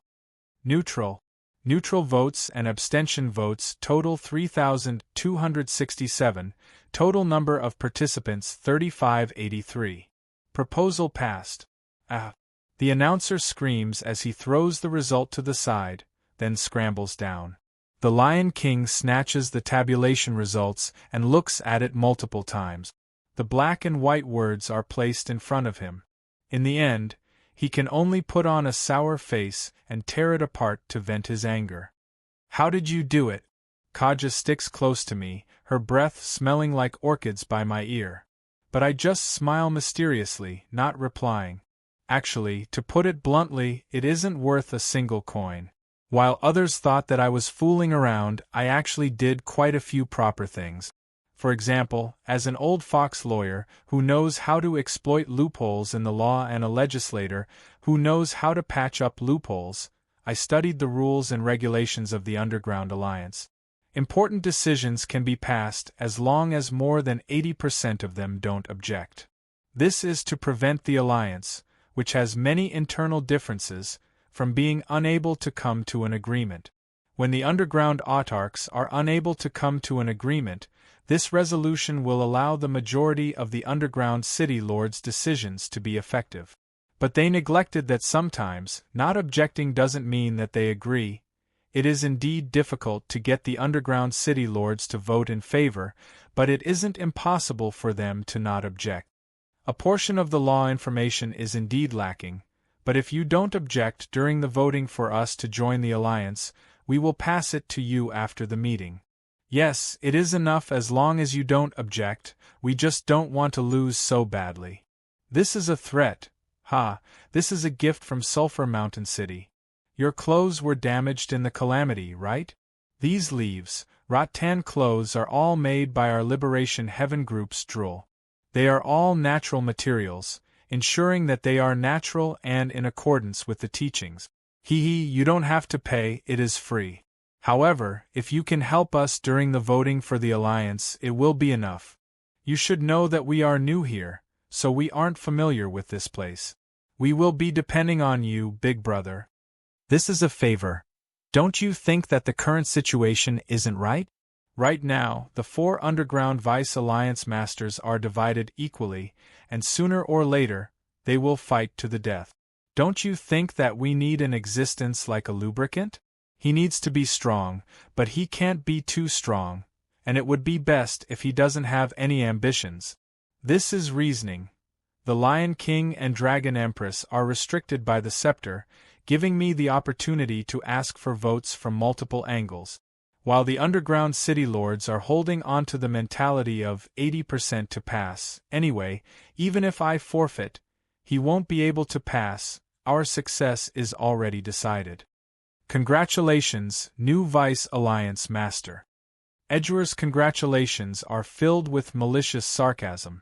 Ignoring the High Priest of the Dark Elves who is leaning on me, the killing intent of the 2 underground autarchs is already boiling. The happier the Dark Elves smile, the more vicious their attacks. No one would be willing to see their authority weakened by others. At this moment, no matter how well I said before, I have already offended all of them. The gazes of most of the city lords aren't that friendly anymore. After all, I have lied to them all, even though what I said is the truth. But this is what I want. I smile in satisfaction. However, being stared at by over 1,000 legend experts, the 2 beside me feel uncomfortable. Most of the malicious gazes are directed towards Anne, who is sitting in the middle. After all, she is the future city lord of Sulphur Mountain City. I don't have time to wait for Anne to slowly mature. The greater the pressure, the faster she grows. From now on, everyone in this city is our enemy. Endure it. This is the test I am giving you. Roland, come and help, we are in big trouble. The camp is being attacked by an undead lord. Suddenly, Little Red's voice sounds from the back of my head. She actually activated an emergency communication, and the undead lord that made her call for help is at least at the level of Shilua Senator. You won't be happy for long. Molly's sarcasm flashes across my mind. Then, I come to a realization. Using the auction rights or the chance to observe to get the undead senators to come to an agreement and get them to work for me? During the Alliance Conference, internal fighting is prohibited but the undead lords aren't restricted. As expected, the underground autarchs are not to be underestimated. I stand up, intending to leave to provide support, but the Dragon Queen blocks the door. Where do you intend to go? The conference isn't over yet. Lord Vice Guild Leader, leaving the conference without permission is against the entire alliance. Io lad, what are you doing? On the side, a dwarf lad is using his short legs to kick the Dragon Queen with all his might. What is weird is that his short legs aren't fast enough for the Dragon Queen to be unable to dodge them. Every time, she is kicked up to her knees. Baddie, you actually dare to bully Appa. Adang will beat you up. Somehow, I feel that this voice is very familiar but I can't bring myself to laugh at the moment. At the same time, an ominous feeling surges in my heart, as though I am about to meet with misfortune. Based on my many years of misfortune, I can guarantee that this feeling means that trouble is coming. The dwarf lad raises his head. His face is full of pimples and his snot flows all the way to his chin. His eyes stare fixedly at me before smiling foolishly at me. Ah pa! Ah dang! For a moment, if it wasn't for this familiar name, I wouldn't be able to associate the gigantic abomination stitched monster that I personally created with the little dwarf in front of me. At this moment, a cold voice rings in my ears. You even have an illegitimate child, and he is a dwarf. Master, your taste really leaves me speechless. Can I ask what you did to the mother of this child? Could it be that you abandoned her after using her? Master, you are too dirty. Chapter 49.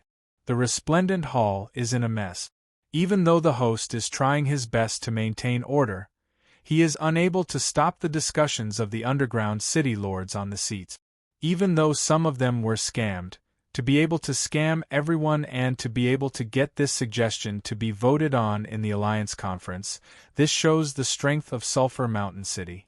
The decision made in the Alliance Conference isn't a joke and it can't be changed. Otherwise, the trust of the entire Alliance will be shaken.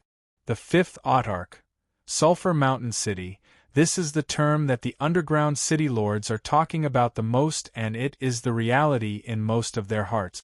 The sudden ascension of a new underground autarch is equivalent to a reshuffling of the power distribution in the Alliance Conference. If it isn't handled properly, it might cause hundreds of wars and redraw the territories of the major powers. This sudden omen represents endless trouble and a rare opportunity. The underground city lords who are able to enter the inner hall aren't easy to deal with. These days, who doesn't have some ambition? If Sulphur Mountain City can ascend, then why can't I? Furthermore, the new autarch is lacking in supporters. Perhaps, we can rely on him to obtain more resources and backing. Countless desires and ideas make the underground city lords start to think. Naturally, the atmosphere in the hall becomes strangely heated. The little conflict between the Dragon Queen and me, other than a few people sitting close to us, not many people noticed it. However, it is a pity that not many people noticed it. At this moment, the Dragon Queen Molly, who shocked the entire underground world, is baring her fangs at a little dwarf like an enraged old cat. Furthermore, she can only be fierce with her mouth. Even an underground autarch wouldn't dare to make a move in the Alliance Conference. What's more, it is a pity that she, who is used to being unreasonable, is trying to be reasonable. However, that silly-looking dwarf is trying to be unreasonable. Stare. What are you staring at? Stare at me and I will eat you. The shameless dwarf ignores the Dragon Queen's restraint. His arrogance makes the eyes of the surrounding audience pop out. However, I know that this threat is real. If Ah Dang says that he will eat him, then he really intends to eat him. Furthermore, he is likely to be able to eat him. But now, the camp is still under attack and it isn't the time to continue wasting time with the Dragon Queen who is obviously stalling for time. Ah Dang, before I give the order, you are not allowed to eat any living being. Immediately, Ah Dang's face turned bitter, but he still nodded his head. However, it is fortunate that Ah Dang's elder brother gave him the name Adam, so that the Dragon Empress wouldn't be able to recognize Ah Dang's nickname from the start. Ah Dang is such a good name, why can't he be a proper name? I am still unable to understand. Abbé Demonic Void Hound Bastion is the same as well. To think that he is the leader of the 4 heavenly kings, the eldest of the 7 deadly sins, wrath. Yet, he still refuses to give me a name. Look at how obedient Abbé, Chromagus, and Ah Dang are. They are already used to being called by their pet names. Now, they probably won't even remember their real names.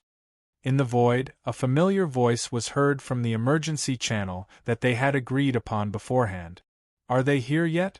I can't hold on for much longer against 3 undead monarchs. If you don't send reinforcements, I'm going to run away with my men. There isn't the slightest hint of the pride of the dragons in the legends. Since they can't win, they are prepared to run away without hesitation. Actually, what Little Red is doing is the standard behavior of dragons. The dragons in the legends who fight to the death without retreating is something that the dragons are unable to understand. Why aren't you afraid when you clearly can't win? Why did you come down to fight with those metal cans? Are you stupid? However, looking at how Little Red is getting more and more anxious, this isn't the time to waste time. Let's go. I pulled Ah Dang, who was baring his fangs at the Dragon Empress, intentionally ignoring the increasingly cold gaze behind me and the mysterious drool that Ah Dang was drooling at the Dragon Empress. While the Dragon Empress was still clutching her injured leg, she didn't stop us. Actually, she unexpectedly found out that she instinctively fears that little dwarf. Her eyes are filled with confusion. Think about it slowly. I don't believe that you can guess that this little dwarf is the infamous carnivore Adam. However, looking at the venomous gaze that the Dragon Empress is giving us, the trouble has only just begun. Eliza, stay behind to help Anne. I don't feel at ease leaving her alone. No, I want to go. Furthermore, didn't you say that you want to train her to be independent? This is such a good opportunity. I turn my head back in shock, only to see Eliza's rare determination. I feel that there is something waiting for me ahead. I have to go. Perhaps it might be of help to me in breaking through to legend. People who are stuck at a bottleneck often have an inexplicable intuition about the opportunity to break through. Since she has already said so, I have no reason to reject her. Diana, Victoria, enter the inner city to help Anne. Victoria, it is time for you to perform. Don't disappoint me. Diana, if someone doesn't allow you to enter, just go ahead and beat them up. Number 3 and Number 4 will stay here to support the situation. As for the rest of the Roland robots, follow me back. Our camp is going to have some fun. After making a simple arrangement, I leave Shueti to take charge of it. Then, I jump onto the head of Roland Number 2 and hitch a ride. Rumble, rumble, a series of tremors cause the buildings on both sides of the road to tremble. Sitting on the head of Number 2, I close my eyes and go into deep thought. Behind me, Eliza consoles me. Don't worry, with Lord Einmesis, Little Red, around, along with the defensive power of the camp, there won't be any problems. I nod my head but didn't say anything. I won't tell her that I wasn't worried at all. I was just hesitating whether to shout Autobots, transform and set off, or Decepticons, transform and set off, would sound more impressive. However, looking at the nervous expressions of the people around me, I felt that it would be better not to court death and speak the truth.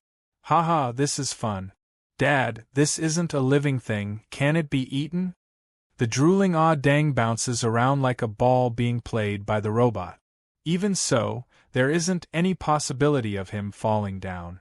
At this moment, he is pointing at Roland number 2 beneath his feet. Looks like the huge size of the robot has triggered his appetite. No, ah dang.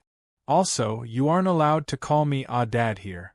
Just call me Woomians or Lord. Okay, ah dad. Woomians, yes, ah dad. The heck, can't you stop being so stubborn? Ah dad, ah dang is the one who isn't stubborn. Ah dad is ah dad. Alright, considering that this joke has been used so many times that it isn't funny anymore, I should just skip the tug-of-war with little ah dang. In the end, under the smile of Eliza, who is watching the commotion, I admit defeat. Let him call me whatever he wants, I don't care anymore. However, it seems that from the start, Eliza knew that this little dwarf isn't my biological son. Her behavior in the hall is just her habitual venomous tongue acting up. Of all the people she could learn from, she chose to learn from Marguerite, that gutless one. The saints are used to observing the changes of the world from the perspective of a bystander. But sometimes, observing from the sidelines means being passive. Thinking too much and considering too much, they lack the courage to change. Not mentioning anything else, in terms of feelings, if she had the slightest bit of courage, she would have pushed Adam down long ago and forced that fool to take responsibility. Is there a need to drag it out till now? Sometimes, being too gentle and caring about other people's feelings isn't necessarily a good thing. Isn't it good to be a little selfish? In this world, there isn't a perfect ending where everyone is happy. After hesitating for a moment, I increase the volume of my muttering to myself. Furthermore, Marguerite is Marguerite and Eliza is Eliza. If she can't even see this clearly, how can she have the right to form a soul imprint that belongs solely to her and prove to the world that she is a transcendent existence, surpassing the masses and opening the path of a legend? Despite my soft muttering, Eliza, who has sharp ears, heard it clearly. Her body trembles slightly and the gaze she looks at me with becomes even more complicated. Speaking up to this point, not only is it enough, it is already considered too much. I turn my head to ask ah dang. Ah dang, you can't have come alone, right? Who brought you here? Big Sister Gria. Who? I stare blankly for a moment. There isn't one called Gria among the undead lords. Could it be that a super newbie has appeared recently? To be able to guide ah dang and not be treated as backup food, that isn't something a normal undead lord can do. It's that big sister whose singing is the worst. Hearing that I don't understand, ah dang starts to panic. It's Grey. Sin. You can just say that she is the throat of death. Could it be that because there are too many victims and her reputation is too bad, she decided to change her name to deceive others to continue attending her death concert?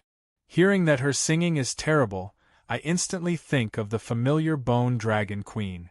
Grey. Sin's singing has reached the level of mental pollution, yet she doesn't have any self-awareness. Her actions of continuously creating victims has already made her more famous than herself. Other than Appa, if anyone else calls her that, Big Sister Gria will beat them up. Ah dang doesn't want to get beaten up.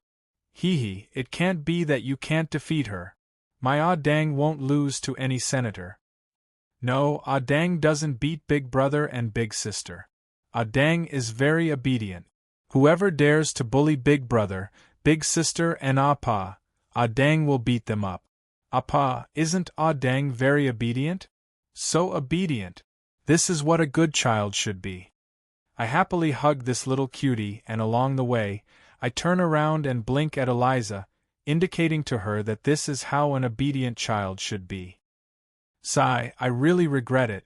She was such a cute little girl in the past, just what went wrong? How did she become such a sharp-tongued housekeeper today? All right, for the sake of my precious collection, I better keep my words to myself and not provoke her casually. Appa, Big Sister Gria flies really fast. I got her to help fight first. The little dwarf sniffled and jumped up and down happily, like a child looking forward to being praised. Does she know the location? I got her to fly towards the southwest direction of the city and beat up any annoying person she sees.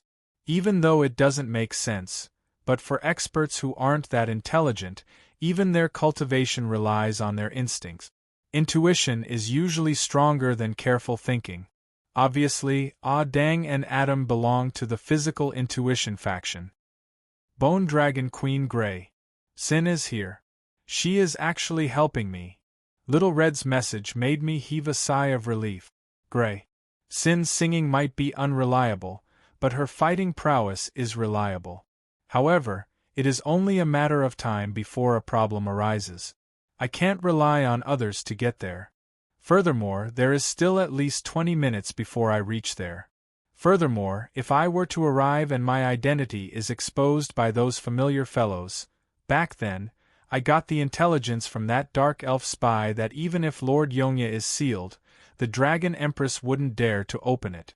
The underground world also views him as a super-threatening existence that needs to be sealed forever. If Lord Yongya really appears, perhaps the war between the surface and the underground world can really be stopped. We can just form an allied army to suppress Lord Yongya. Ah Dang, activate your flight mode and let me in. Ah Dang nods his head. With a stomp of his feet, he enters the black fog. A few seconds later, the black fog, which is glowing with a mysterious light, dissipates. That lively little gnome is nowhere to be seen. In his place, there is only a beautiful silver-armored wyvern. It is at least 20 meters tall. It doesn't have legs and its entire body is smooth. However, it has 6 gigantic metal wings. Ah Dang's entire body is covered in metal armor that is as thick as a city wall. However, looking at it carefully, that sturdy armor is grown within the flesh. The triangular dragon head is filled with the smell of metal. Countless parts are embedded within its body, and the gears on its 4 limbs are spinning at high speed. That is the perfect combination of machinery and flesh. The entire wyvern is like a perfect work of art, completely unrelated to the abomination-stitched abomination. Ah Dang, transform and set off. The moment Eliza and I walked into the control room of the wyvern's body, a dragon roar with a child's voice resounds. The 6 wings spread open and crimson flames shoot out from within. Ah Dang shoots out flames like a rocket, using the recoil force to shoot himself out.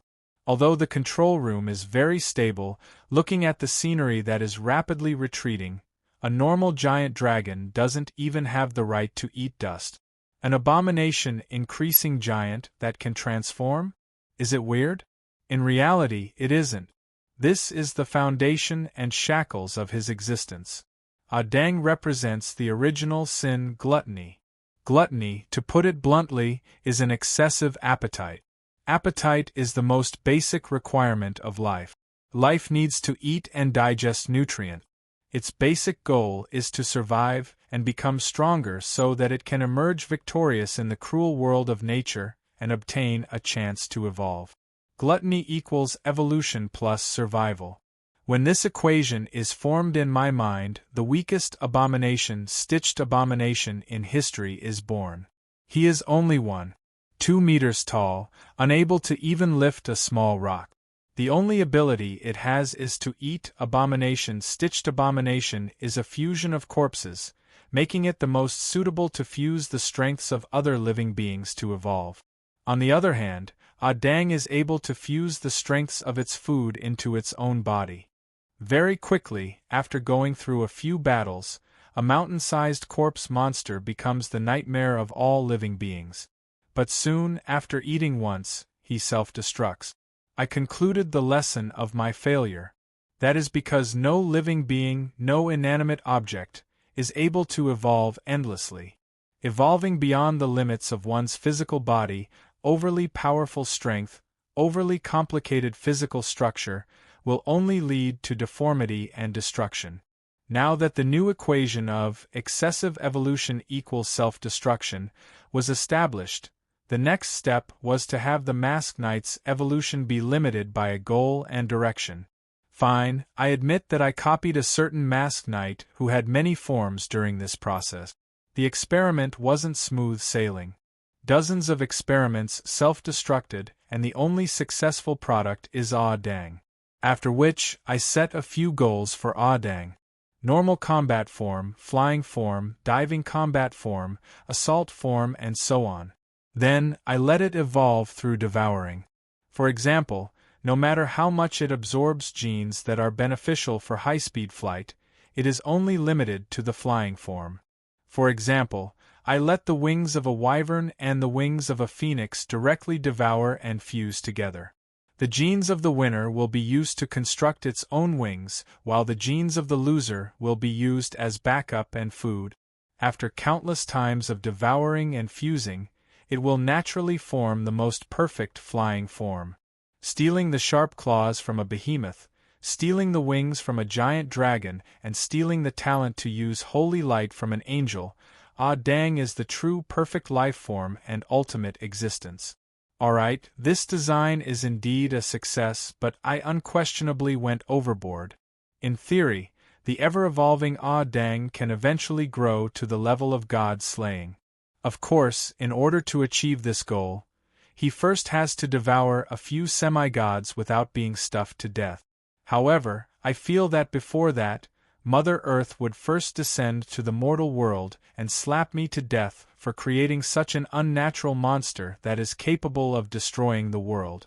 Fortunately, perhaps due to his overly powerful strength and potential, the heavens are jealous of him. No matter how hard I try, I am unable to raise Dang's intelligence. Magic and martial arts cannot be executed purely on instinct. His low intelligence has always restricted him from bringing out the advantages of his physical body. This is also the reason why, even though he is the strongest among the senators in terms of absolute strength, his ranking is still the last. However, if I were to separate the physical body from the brain and install a pilot in the physical body as a second brain, the flaw of low intelligence would naturally disappear. Alright, I admit that I copied Dang's design from the gigantic robot that always bullies small monsters. However, the origins of heroes don't matter. Regardless of whether it is a black cat or a white cat, as long as it is able to catch mice, it is a good cat, isn't it? Dang, how many forms do you have now? How many of them are of a rank and above? A total of 12 forms. The 9 battle forms are all of S rank and above. The beast form and city siege form are both SS rank. In this state, Dang hands over the control of his physical body to me. It is as though he has shut down the processor of a huge project. Hearing this, I can't help but click my tongue. Back then, Dang only had a total of 7 forms. Out of the 4 battle forms, only 2 of them have reached S rank. Now that he has reached the SS rank that I set, that means, under the premise that the operator is strong enough, he would be able to face a semi-god head-on. Don't transform into the SS rank form in front of others. Today's target should be dealt with using the S rank form. Greed and gluttony are the type that start off extremely weak, but their growth is limitless. However, Dang's speed of evolution still surprises me. Initially, I thought that he would need at least 1,000 years to reach such a level. Dang, don't eat living beings in the future. Stop evolving for the time being. Focus on raising your fighting skills and controlling your magic. Excessive evolution isn't a good thing for the world or himself. He should listen to my orders. Yes, Dad, we have arrived. Looking down, we have indeed arrived. Below us, it has already turned into a chaotic battlefield of gigantic beasts. The 6th Senator Demonic Bone Beast Crimspur, the 10th Senator Decaying Ant King Lamost, and the 11th Senator the Great Schemer Penny. Other than the 11 senators who are only the size of a normal human as a lich, the other opponents are gigantic beasts that are 30 to 40 meters tall. On the side of the defending army, the ancient Red Dragon and Bone Dragon Queen aren't small in size either. At this moment, The red dragon is fighting with the demonic bone beast, and the blue crystal bone dragon, that is causing a ruckus on the battlefield, is fighting against the remaining 2 senators alone. When they roll around, a bunch of goblin mines would explode from the ground, but they aren't even able to pierce through their skin. The goblin cannons don't stop firing, but they are still ignored. Ah dang, it's time to eat meat. Following a roar, the silver-armored flying dragon disappears into the black fog, and a gigantic gorilla-shaped beast appears on the spot. Its entire body is muscular and its arms are so strong that they are deformed. Yet, the glow of metal is glowing. He is the tallest and strongest of the gigantic beasts present. Kusai, here to pay a visit. That gorilla stretches out his arms and makes a weird pose. Seeing that the surrounding people are looking at him with a weird gaze, a synthesized voice comes from within Ah Dang's body. As expected, I shouldn't have used such an old joke that reveals my age. Since there is an awkward silence, then, that gorilla gigantic beast crosses his arms, forming a 90-degree angle. Making a weird pose, he compares himself to Crimspur. Hee, look at my motion light wave. No, ultra light ray. Alright, the situation is still awkward, boom. But a ray of light really shoots out from his arms, causing Crimspur to tumble forward. Ha, do you think that I am faking it? Then, facing the powerful enemies surrounding him, the gorilla demonic beast suddenly pushes his hands against the ground and stands upside down. So this button is the cannon. Right, where is the punch? Is it this? Don't bother me, Eliza. I am very good at fighting games. And then, is this a kick? Alright, now that I have mastered the basics, watch my Chinese martial arts sweep through the other world. Chapter 50. To a necromancer, summoning undead and recruiting their own skeleton warriors is undoubtedly the first course of study. The second course is naturally the fine manipulation of undead creatures. For a low-tier undead with low intelligence, if he is allowed to act instinctively, the efficiency and effect would be unreliable. His left foot tripping over his right foot and falling to the ground, it wouldn't be cute at all when placed on a skeleton warrior that is only left with bones. If it were to save a life and it disintegrates naturally, it would make one want to cry but have no tears. Thus, I put my mind into my own undead creation. Spirit assimilation, spirit synchronization, allowing the will of a necromancer to direct the movements of the undead creation is a compulsory course for a necromancer. As for me, Emperor Yongye, I am at least a qualified necromancer. After realizing that the operating system that was designed on the spur of the moment is slow to react, messy commands and is pointing to the left and right, I naturally gave up on it and directly used the most basic undead control technique, spirit synchronization. Ha, eat my 18 dragon subduing palms. Although there is no dragon. Stepping firmly on the horse stance, with a sudden stomp, my body charges forward. My claws press against the head of Crimspur's dragon head, twisting and thick upper limbs turn into heavy cannons. Vigorous steel strength is on the verge of exploding. Break! With a low roar, that dragon head shatters into pieces with a cracking sound and the pieces scatter everywhere. Ah! Impossible! The remaining two Grim and Span cry out in fear. He had crossed hands with Ah Dang before and he wasn't this strong, getting one of his heads blown off the moment they met. As a former genius in swordsmanship, I have seen countless martial arts. The secret manuals of magic martial arts from another world are completely different from the mainstream martial arts of the He continent. What the He continent pursues is to improve oneself from the root, from a human to a non-human. They don't pay much attention to the minor details. On the other hand, the martial arts of this world pursues to dig out the full potential of the body, treating one part of strength as 3 parts of flowers. It is similar to the strength exertion techniques of the warrior monks, but much more superior. The only regret is that as a magic technique, it itself lacks the support of magic power.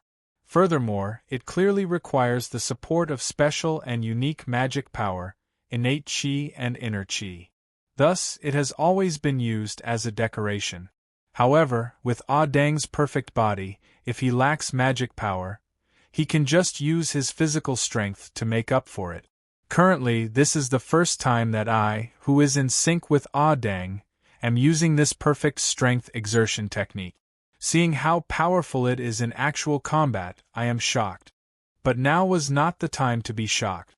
Next, Ah Dang's 4 limbs touch the ground as he sprints like a violent ape. Every time he leaps, it brings about an unbearable shock to the earth. His entire person is like an unstoppable avalanche, charging faster and faster. Dodge! Grimspan had suffered a loss and knew how powerful it was. But compared to him, Ramstein, who was much larger and slower, was unable to dodge in time. Ah Dang increases his speed and reaches Ramstein's side. However, he suddenly stands up like a human and his entire body turns into a cannon, charging forward like a raging bull. Iron Mountain Lean. Although there are no mountains. Boom. The humongous 6-legged giant ant doesn't even make a sound as it is sent flying. Its 6 limbs dance wildly in the air, sweeping everything in its path. The temptation of gluttony allowed Ah Dang's physical body to evolve to perfection. On the other hand, a martial technique from another world aims to bring out the full potential of one's physical body.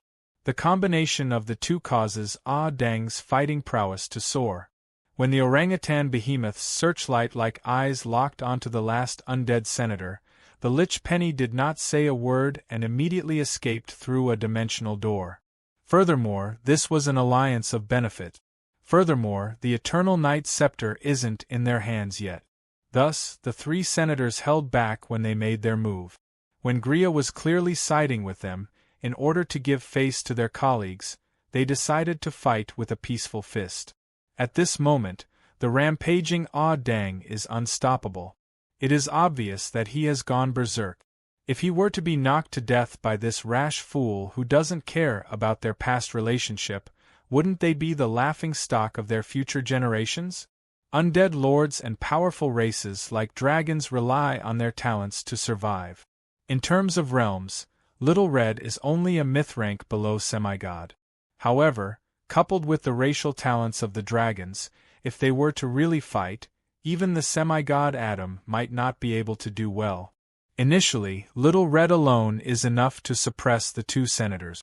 Most of the senators are only saint rank, but coupled with their racial talents and undead army, they are able to match up to a myth rank. Now that the other party has the support of 2 senators, who are ranked higher than them, it is apparent that they are unable to fight.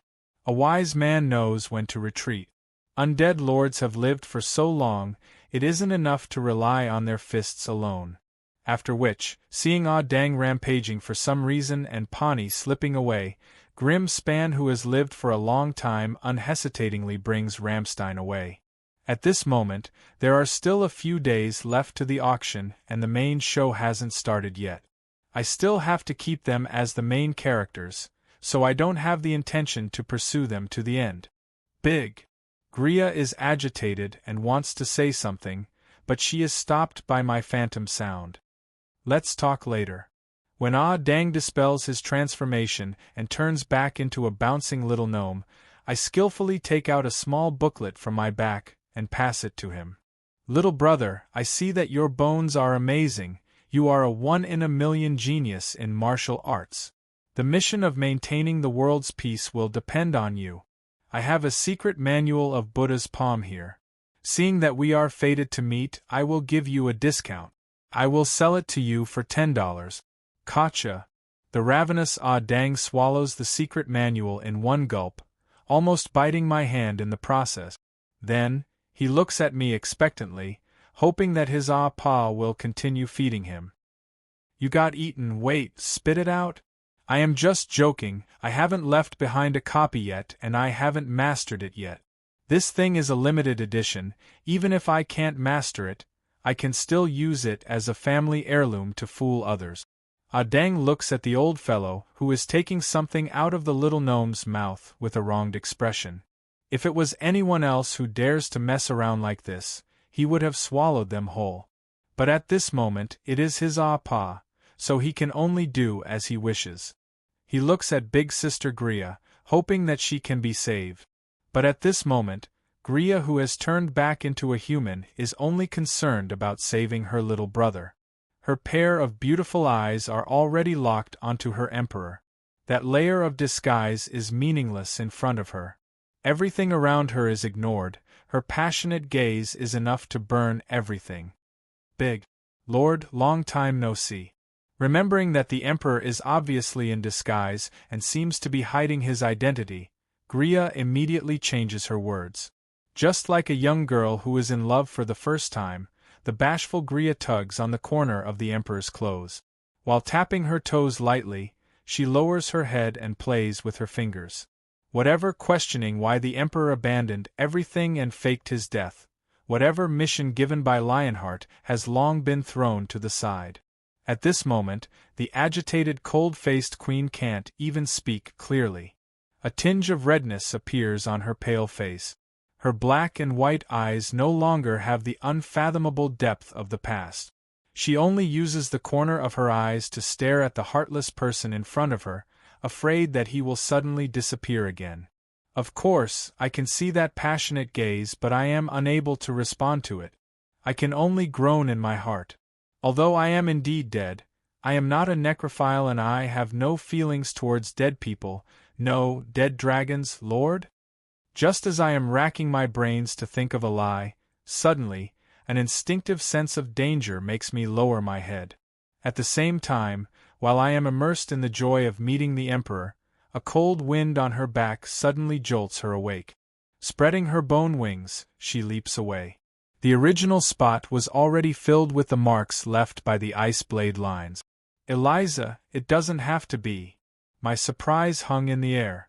Eliza's current appearance was obviously abnormal. His eyes were bloodshot and had a strange yellowish hue. His pupils had turned into the vertical shape of a beast. His original cold and indifferent face was gone, and scales appeared on his face. He panted heavily while staring at Gloria. Her right arm had completely transformed into a demonic hand with orange-red scales. The small horn behind her ear was thickening at a visible speed, and the tail behind her was twisting and deforming. Deep devilization! How could this be? I hurriedly took out the devil's contract and found that there wasn't any problem with it. However, at this moment, without a doubt, Eliza had already broken through the seal of the contract and entered deep demonification. Ah, go to hell! Die! Die! The frenzied Eliza leaped into midair, and the orange-red wings on her back spread open. Then, with a sudden twist, she dived downwards and launched a suicidal attack towards Gloria. To an ordinary person, the wind pressure from the demonified iron fist was more than enough to be fatal. Looking at this desperate stranger, Gloria frowned. She felt frustrated that her reunion with the Emperor was disrupted. The opponent wasn't weak, but compared to her, she was still far from it. The domineering 4th Senator had never suffered a loss before. With a finger, she intended to kill the frenzied half-demon in front of her. Finger of death, Grey. Sin. What are you doing? The furious roar of the Emperor caused the fearless Gloria to tremble. The spell that she had cast halfway dispelled, and she obediently hugged her head while squatting down. Her beautiful silver hair drooped onto the ground, not bothering about dirtying it. That tortoise style of defense could be said to be perfect, completely ignoring the sharp claws and threads that were about to reach her. Incantation of law. Mandatory execution. I raised the devil's contract and shouted. With the support of my soul imprint's heart of justice, a 7-circle incantation of law was instantly cast. In midair, the silver gavel descended and 2 silver halos revolved around Eliza and me. The sigil of the scales that represented fairness appeared in the sky, indicating that the contract between Eliza and me was being tested. Following which, due to Eliza going against the contract, the scales lost its balance. A large amount of the power of order coiled around Eliza's body, binding her tightly. Following the requirements of the contract, It started to reverse demonify her. However, it was a pity that the abyss of chaos and the origin of order were equal powers. In the end, the sudden increase in the power of order was futile. After the effects of the incantation of law dissipated, it could only bind Eliza tightly. The portion that had been demonified was like water that was spilled, destined to be irreversible. Even though she was unable to move, Eliza was still glaring at Gria. Her beastly eyes were filled with killing intent. That was a deep hatred that she couldn't wait to grind her bones into dust. Pah! Little Red struck the back of Eliza's head, knocking her unconscious. Then, she carefully carried her up. Roland, it is all my fault. I forgot to tell you not to bring Eliza over. Back then, it was Gria who killed Eliza. Looks like after seeing the enemy who killed her in her previous life, the instinctive hatred in her soul was stirred up, breaking through the seal of the contract and causing her to lose her rationality. I took over my maid, but shook my head and sighed. No, you didn't do anything wrong. It is all my fault, all my fault. The sleeping Eliza felt as though she had fallen into a comfortable sea. Endless powerful existences accompanied her by her side. As long as she was willing to take them, the secrets of the abyss, limitless power, the title of a demon would be within her grasp. No. Instinctively feeling that she had more important things to do, Eliza rejected the temptation of the abyss. She then had one dream after another. In her dream, she was a small thief whose goal was to become the richest man in the world. She went on adventures together with her Saint Knight brother, mage sister, and idiot Adam. That small adventuring group traveled all over the world, underground, polar regions, and deserts, leaving their traces everywhere. Gradually, the noobs matured, and they became known as legends in the mouths of newbies. Life was adventure, and adventure was also life. There were joys, sorrows, and sorrows. There were good things that made people happy, and there were also sorrowful things that made people sad. During the journey, his goal had unknowingly deviated. Searching for treasures had become a hobby, and being the richest man in the world had become a habitual slogan. The most important person to her was that person who always had a cheerful smile on his face, but his heart was filled with pain and worry. That foolish older brother who had always been silently sacrificing and protecting her and her other companions. Eliza, Eliza, do you hear me? A familiar voice rang beside her ear.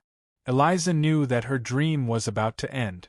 In her confusion, the skeletal arm overlapped with the pair of warm big hands. Is that Brother Rollo? In the gap between the illusion and reality, Brother Rollo's delicate face was stunned for a moment before revealing an expression of not knowing whether to laugh or cry.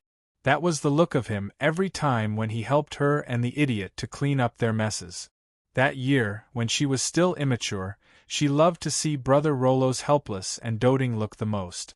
Because of this, she purposely created trouble everywhere, causing Brother Rollo to drag her to apologize to one family after another. But in the next second, the illusion dissipated. Brother Rollo's gentle smile turned into the hateful skull. Perhaps the only thing that didn't change was the doting and joy that came from the bottom of his heart under his helpless expression. Oh, so it's that bastard master. It's good that you are fine, it's good that you are fine. You have been unconscious for 3 days, it is normal for your body to be a little weak now. Sleep more. After her master left, Eliza struggled to get up. Looking around, it was her own room. On the coffee table beside the bed, there was water and porridge prepared for the patient and a few plum candies. Porridge is one of the few food that her clumsy master, just like Brother Rollo, knows how to make. Looking at the yellowish-white color, it seems that she failed a few times to make the best product. As for the plum candies, how many years has it been since I grew up? Bastard master, you still think that I am that little girl who would obediently eat sweets when I am suffering from a fever and eat porridge? Even though she was complaining, Eliza gently peeled off the sugar coating and threw it into her mouth. She closed her eyes to savor the taste. It was the same sweet and sour taste that she was familiar with in her memory. The gallery of her memories unfolded in her mind. Bits and pieces of the past flashed past her eyes. Her previous life and current life turned into real memories. In reality, the weak young lady was struggling to get up by supporting herself against the side of the bed. How shameful! I don't even dare to face my true self. No wonder Master said that I am not fit to enter the realm of legend. Wasn't my goal in life already set long ago? I am not the overly rational Marguerite, nor am I the cowardly Lisa. I am Eliza, the one and only Eliza. Whatever I want, I won't wait for those two foolish women to wait till the end of time. I will snatch it myself. I will snatch it myself. Following Eliza's vow, endless pillars of fire and a sea of ice flooded the room. But surprisingly, there wasn't a hint of heat or cold. The confirmation of my soul is to follow my instincts, to chase after the object of my dreams. In the depths of Eliza's soul, a bleeding dragon head and a black beast were tearing at each other. The two beasts were frantically fighting for their lives, fighting until the very last moment, finally forming an imprint of the two beasts biting each other. This soul imprint represented the uncontrollable aggressiveness of the owner. At this moment, Eliza entered the realm of legend. Plunderer, that is your name. Chapter 51. Lord Womians, please lend me money. As long as you are willing to lend me money, I am willing to do anything. The young lady's face was flushed red and her eyes were filled with tears and desire. I was a little dumbfounded. The moment I stepped out, Victoria hugged onto my robe, unwilling to let go no matter what.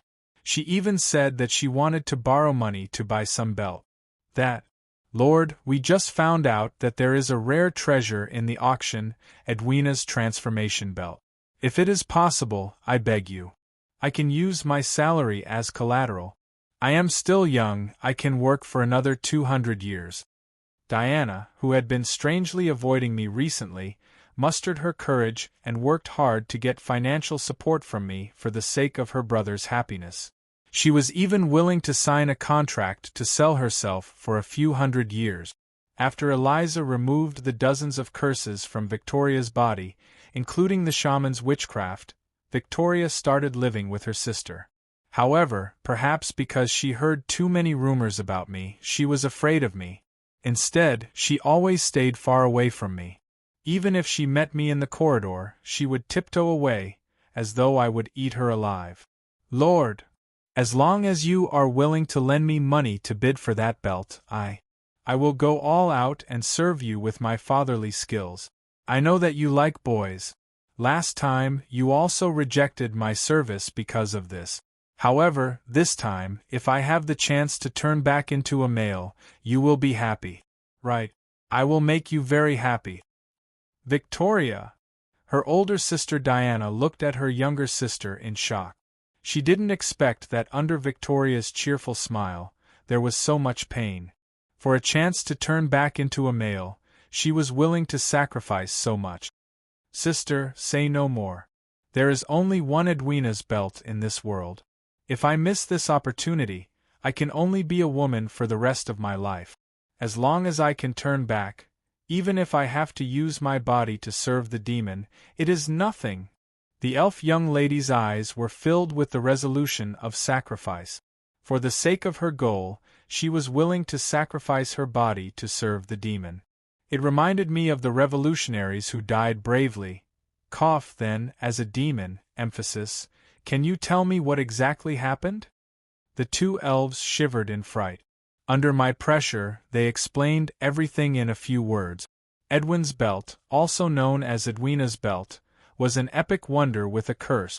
Its only use was to completely change the user's gender, and once it was worn, it could never be taken off.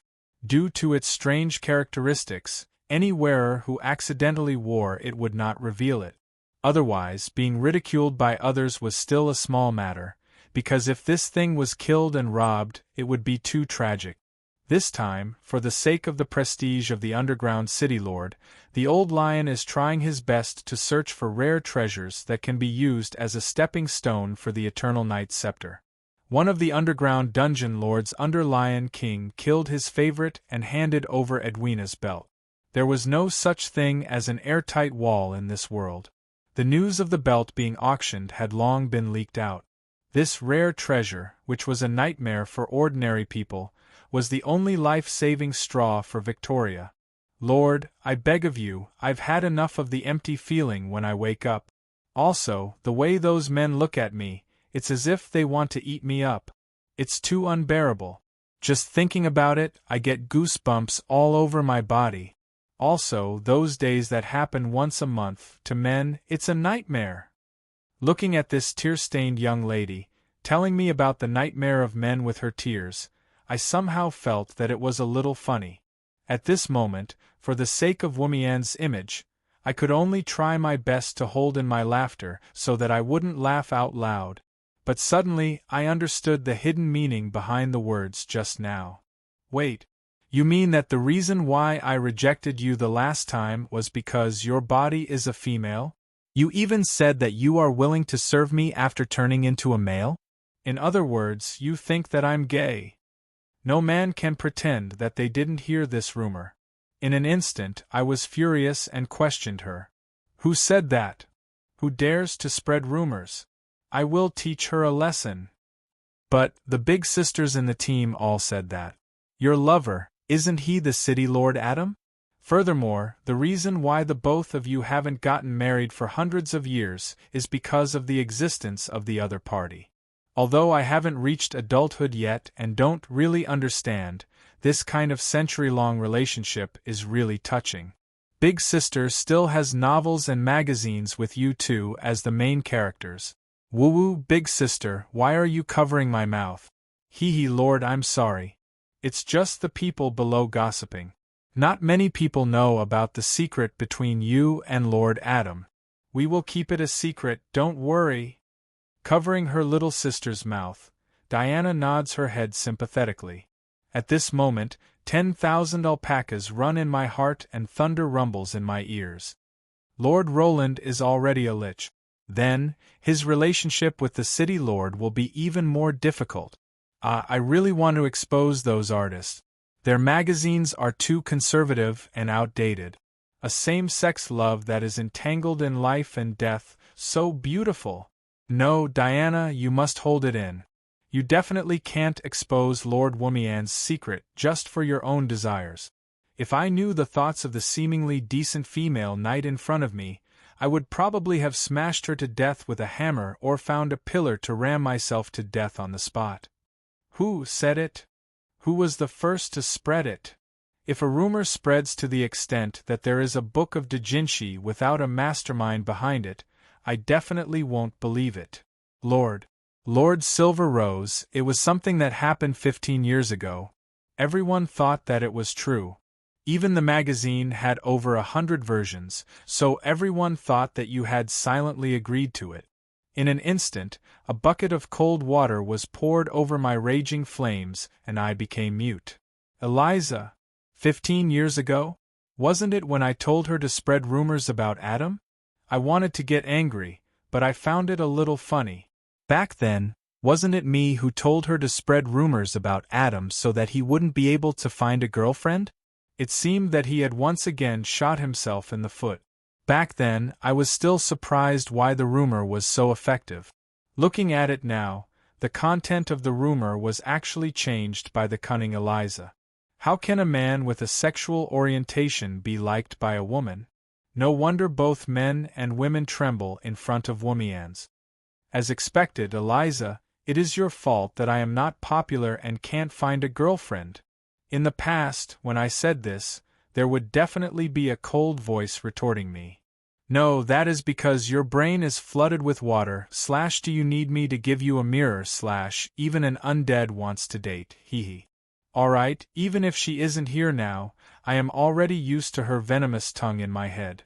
At this moment, the person who is used to hiding in my shadow with a venomous tongue is lying unconscious in her own room.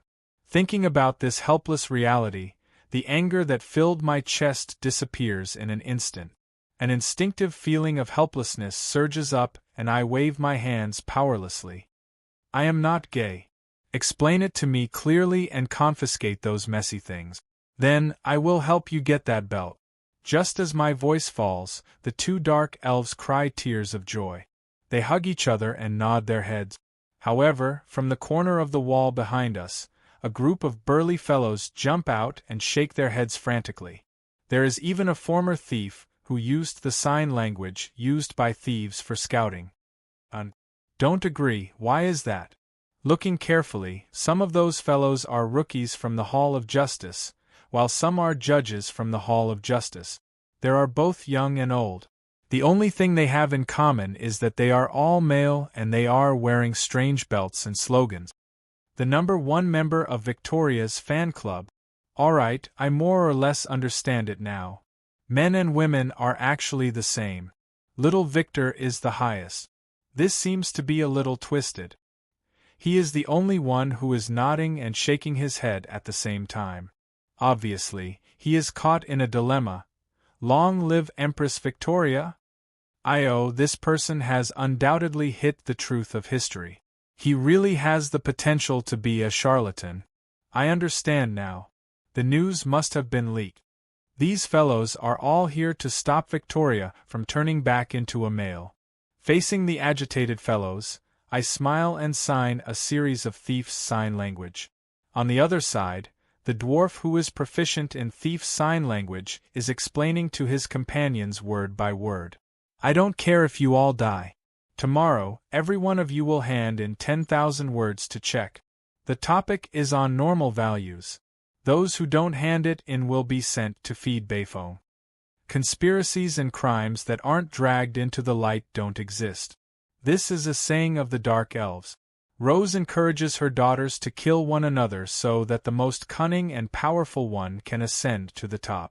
The ranking of the various families in a city is not only the highest honor and position, but also the target for killing one another. From a certain perspective, the rules of the game between the Dark Elves and the Spider Queen are also the rules of the game of the entire underground world. At this moment, I clearly know that the Dragon Queen and the Lion King have set me up, but I can't take revenge openly. War is prohibited during the Alliance period. Those who violate it will become the public enemy. However, since I can't take revenge openly, can't I take revenge secretly? During the Alliance Conference, we have offended quite a number of underground city lords. In the underground world, there is no such thing as repaying evil with good. If we don't take revenge after suffering a loss, we will only be seen as weak. Weakness is the greatest sin in this world. Those underground city lords definitely don't know what it means to offer help in times of need. On the contrary, it is more likely that they will tear you apart. I threw the scepter to the other party, knowing that I played a trick on him. Now the other party is taking revenge through the undead lords. All of these are probably in the eyes of the underground city lords, and they see it as a clash between the old and new autarchs. Thus, I still have to take revenge, and I have to take revenge ruthlessly. I have to follow the rules and not see a trace of blood, but I have to make the other party feel pain. In reality, I am having a headache. Logically speaking, the closer we get to the auction, the more pressure the old lion feels. Undead lords aren't easy to deal with, so the most suitable method is to sit on the mountain and watch the tigers fight. After he is down, we can then beat him down. This is far more worth it than becoming the new generation that provokes the old Lion King. However, if I don't take revenge at all, not only will others look down on me, I won't be able to take this lying down. Victoria's request gave me the inspiration to take revenge. By the belt? From the start, it was impossible. Firstly, we accidentally offended almost all of the underground city lords. If we were to reveal our intention to buy something, those underground city lords who don't treat money as money would definitely be willing to throw away a huge sum of money to vent their anger. Even if no one steps forward to be a spendthrift, those underground autarchs wouldn't let us off easily. Since I can't buy it, I might as well steal it. Of course, due to the matter with the Eternal Night Scepter, the security of the auction house will definitely be tight. However, don't I have the world's #1 godly thief, son of greed? No matter how tight the security is, it is still against humanoid lifeforms. No matter how many cages or safes there are, they wouldn't be able to guard against a liquid lifeform that can change its form as it pleases. The mother of greed in the underground tunnel has already died as expected. However, not all of the sons of greed died because of it. A portion of the sons of greed were treated as a holy artifact by Drool of the Wild Bull Alliance and recruited to become his animal ally who shares their lives with him. Even that Bayphone caught one as a pet and used his abilities as a beast king hunter to raise it. I don't even dare to imagine what they are raising it for and what would happen when they return to Sulphur Mountain City. As expected, I still have to leave this bunch of perverts here to fend for themselves. But now I am a little grateful to those perverts. Otherwise, I would have to bear the pressure of those in the know and open up the mother of greed, which has just been refilled to the brim. If I accidentally go overboard, based on my understanding of myself, there is an 80% chance that I will go overboard. If I were to enter a city without clothes and Eliza were to wake up, she would probably kill me without hesitation. I found a Drool and borrowed his animal companion to perform mental synchronization with this bizarre slime which is in a half-dead, half-alive state. Why didn't I borrow Bayfeng's? Mental synchronization will instinctively share the memories of the undead's body. I don't want to know what the strongest pervert in history has done at all. Due to my trap, the auction house and the Lion King's residence have become history. Now, the Lion King and his belongings should be with the Dragon Empress.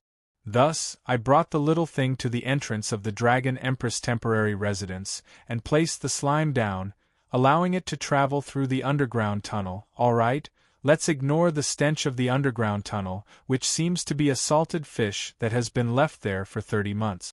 Also, let's ignore the pitch-black residence in the tunnel and the battle of wits between the various guards.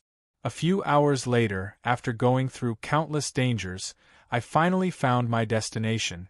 It is a humongous treasure vault, and the sleeping giant dragon at the entrance is actually the Dragon Empress herself. Looks like they have had enough of the endless thieves and robbers these days.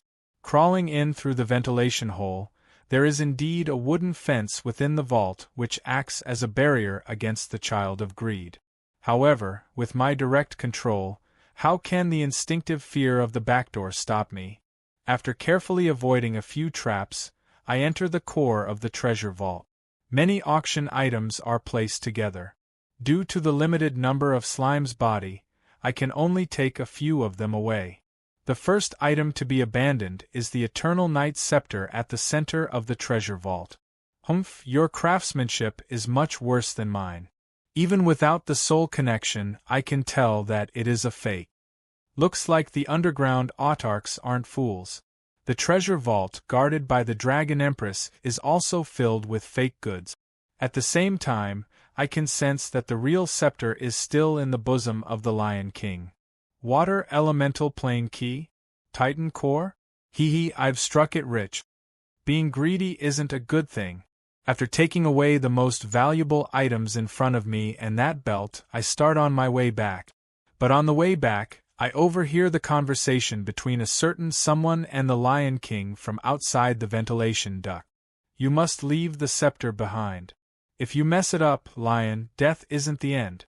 Your soul will forever wail in agony under the Count's light. Yes, my lord. Please inform the Count that I will complete the mission. A Count can make the underground autarchs bow to him? Demon Count, right? Thinking about the soul light that he mentioned, a familiar name appears in the back of my head. Demon Count, Soul Eater Kakajilha?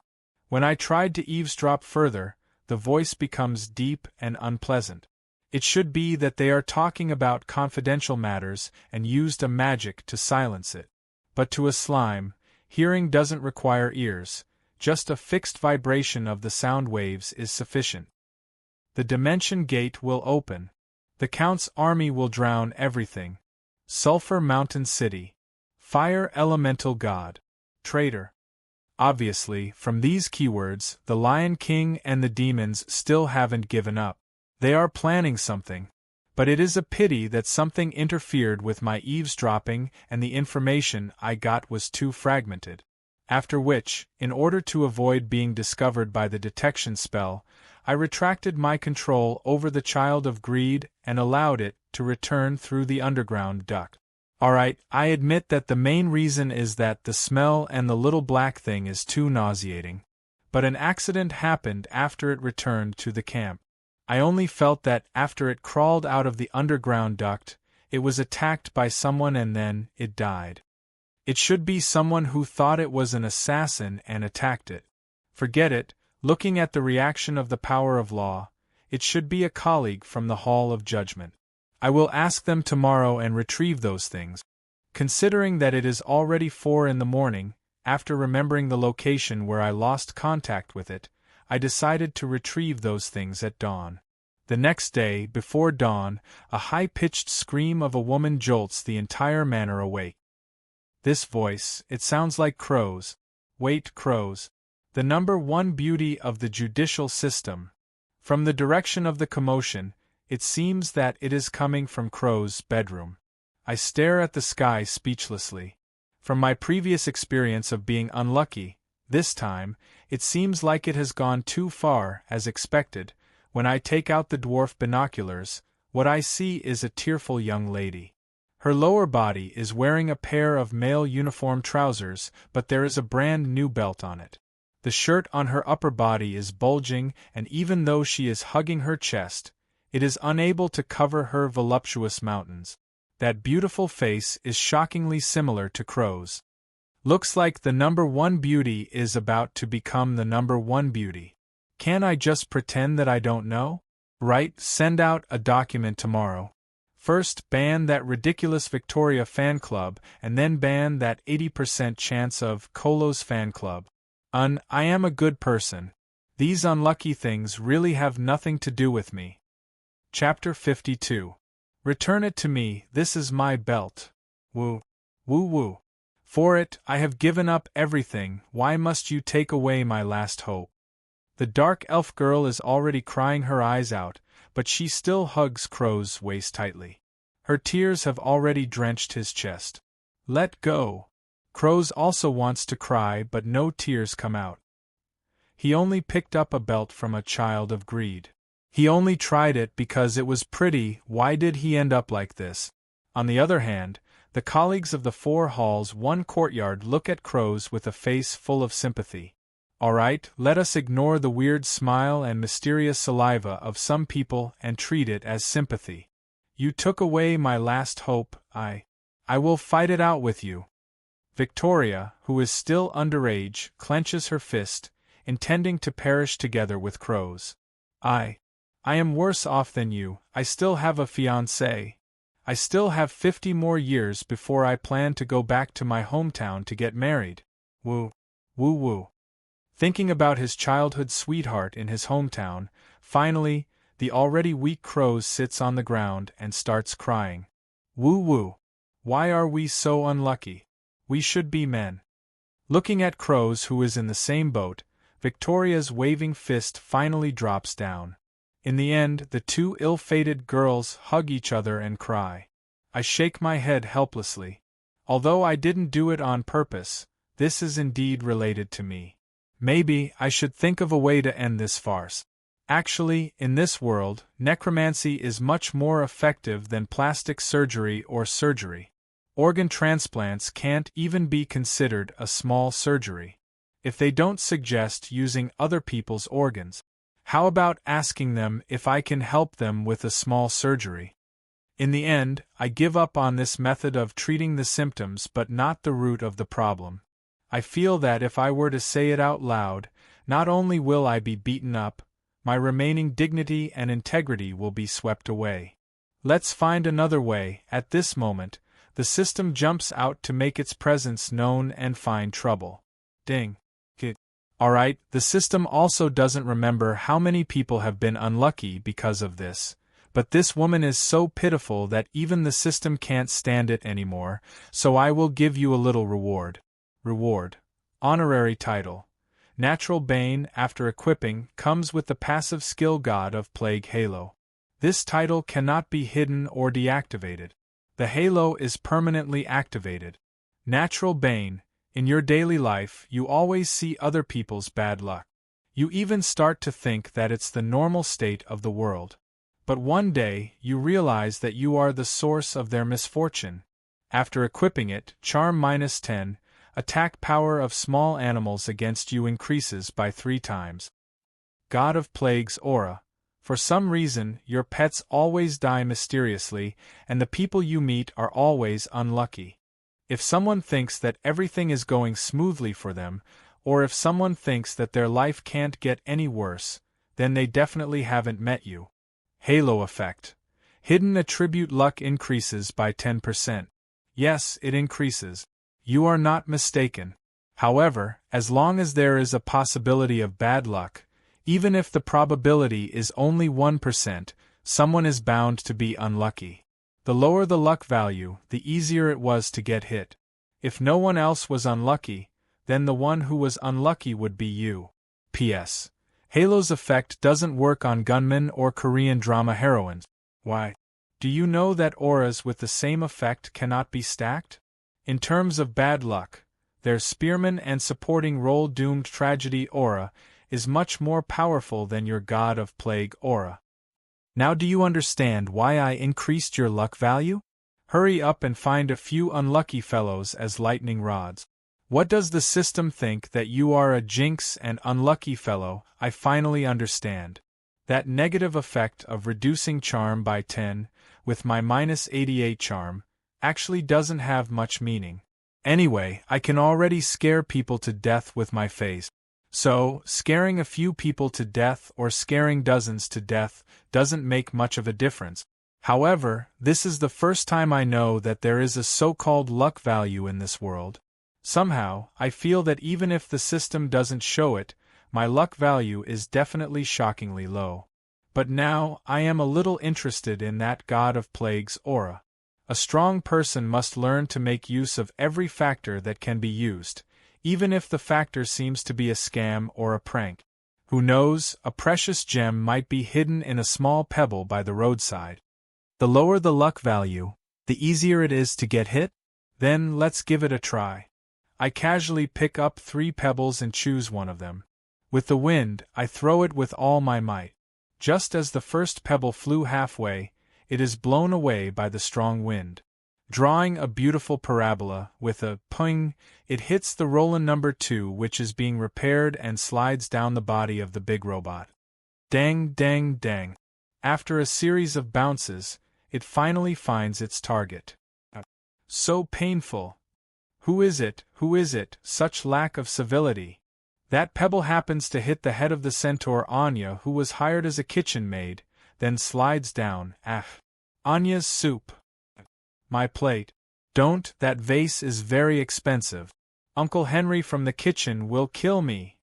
The pebble bounces back and forth among the various porcelain. Pa pa pa, dang dang dang dang. After Anya frantically tries to save them, all of them break into pieces. Actually, I saw it clearly. If she didn't move, at most, she would have smashed a plate. However, she ran around clumsily in an attempt to grab that pebble, flipping over countless tables along the way. Pa pa pa, all the porcelain and plates are smashed. Did the one with the lowest luck appear? Pitiful child, I hope that your first month's salary is enough for you to compensate. Shaking my head in sympathy, looking at the figure who is trying her best to piece the broken plates back together and the ghastly figure behind her, I decided to help her. That, Diana, go and help Anya. Beifong has his eyes on her and is currently laughing lewdly at the window. Don't let him succeed. Don't give me any face and beat him to death. Don't be afraid of getting beaten to death. Gold rank hunters are very sturdy. Alright, sending the town security team off. At this moment, the one with the lowest luck is without a doubt the unlucky centaur Anya, who lost countless of her jobs because of our arrival. The second one. After hesitating for a moment, I decided to give it a try.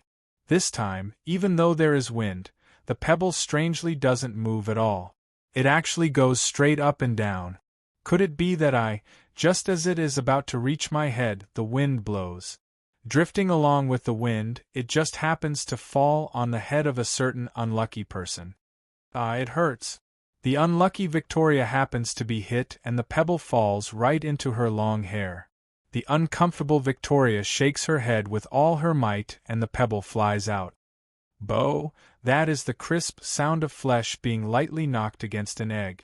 Something that shouldn't exist ripples under the impact of an external force. Under the surging waves, the shirt that had already collapsed to its limit is finally destroyed and a snow-white rabbit jumps out. At the same time, Crow's face turns red. This isn't the end yet. H. Amidst the cries of shock from the surrounding perverts, the pebble flows down and falls into her pants. At that moment, Crow starts crying anxiously again. Don't move, sister, let me help you take it. Due to their similar fates, Victoria takes the initiative to reach her hand into her pants to search for the pebble. No! However, the current Crow's is already a frightened bird. The unfamiliar sensation on her thighs makes her tremble in fear, and she hurriedly grabs the evil hand that is trying to do evil. Finally, the two sisters fight hand to hand. Especially Crow's torn shirt makes the surrounding pack of wolves extremely agitated, and they howl. All right, I have to clean up my own mistakes. It is too dangerous to continue like this. Will I say that the scene of two super beauties exposing themselves gives me the urge to howl towards the sky? Yawn, bring those bastards who are over-secreting male hormones to the kitchen for cleaning. At a distance, the town security is currently surrounding Beifong, who is attempting to hunt. At the side, Anya apologizes to the head chef Henry while cleaning up the broken pieces. Alright, in reality, she is worried that she will be fired again. Flustered, she continues her urge to destroy the kitchen. Pa! Why did it break again? Anya didn't do it on purpose, Uncle, please don't fire me. Anya will do her best to clean it up. Why did it break again? Quickly go. Before that stupid centaur destroys all the utensils, making it impossible for us to eat dinner tonight. Alright, these two pebbles had already stirred up a bloodbath in another sense. Looking at the final pebble in my hand, I shivered. Perhaps this pebble was even more dangerous than the Eternal Night Scepter that I had painstakingly created. Is the second place Victoria or Crow's? Forget it, it is about time, let's just treat it as a tie for second place. Since I already have 3 lightning rods, as long as they are by my side, I can rest assured about the effects of the halo of plague. No, for something like lightning rods it is better to have more of them. I made up my mind to continue. This time, in order to not affect the people around me, I cast a swift flight magic on it, allowing it to fly far away. Go, my landmine detector, let's see who will be the next unlucky one. However, the moment the stone flies out, I can no longer see its shadow. It actually floats straight up with the wind, following which, a roar resounds from the clouds. It is that bastard who randomly threw things at people. Yen, alright, it is Little Red's voice. Recently, she was beaten up a few times by someone. She still hasn't gotten back at them after suffering a loss, so her temper is quite bad. Is it Little Red? Isn't her luck always good? Looks like this toy isn't accurate. As expected, it is you bastard. It is all your fault for causing me to be so unlucky recently. You actually dare to provoke me. Watch my MT tie crush. Alright, looking at the expanding black shadow above my head and the angry roar, I revised my judgment. Oh, so I am the third. I should at least bring along a lightning rod by my side in the future. Cough. Let's not talk about how I managed to escape by creating chaos. After this incident, I decided to bring along at least one person whose luck is lower than mine. after which, looking at Victoria and Crows who acted as lightning rods and helped me block quite a few disasters, I felt a little apologetic. In the end, I found a method that can only be described as barely solving the problem. Spring of the Drowned Man. It is a magical spring from an old manga. It can change a woman's body into a unique one. As long as they come into contact with hot water, they will turn into a man. If they come into contact with cold water, they will turn back into a woman.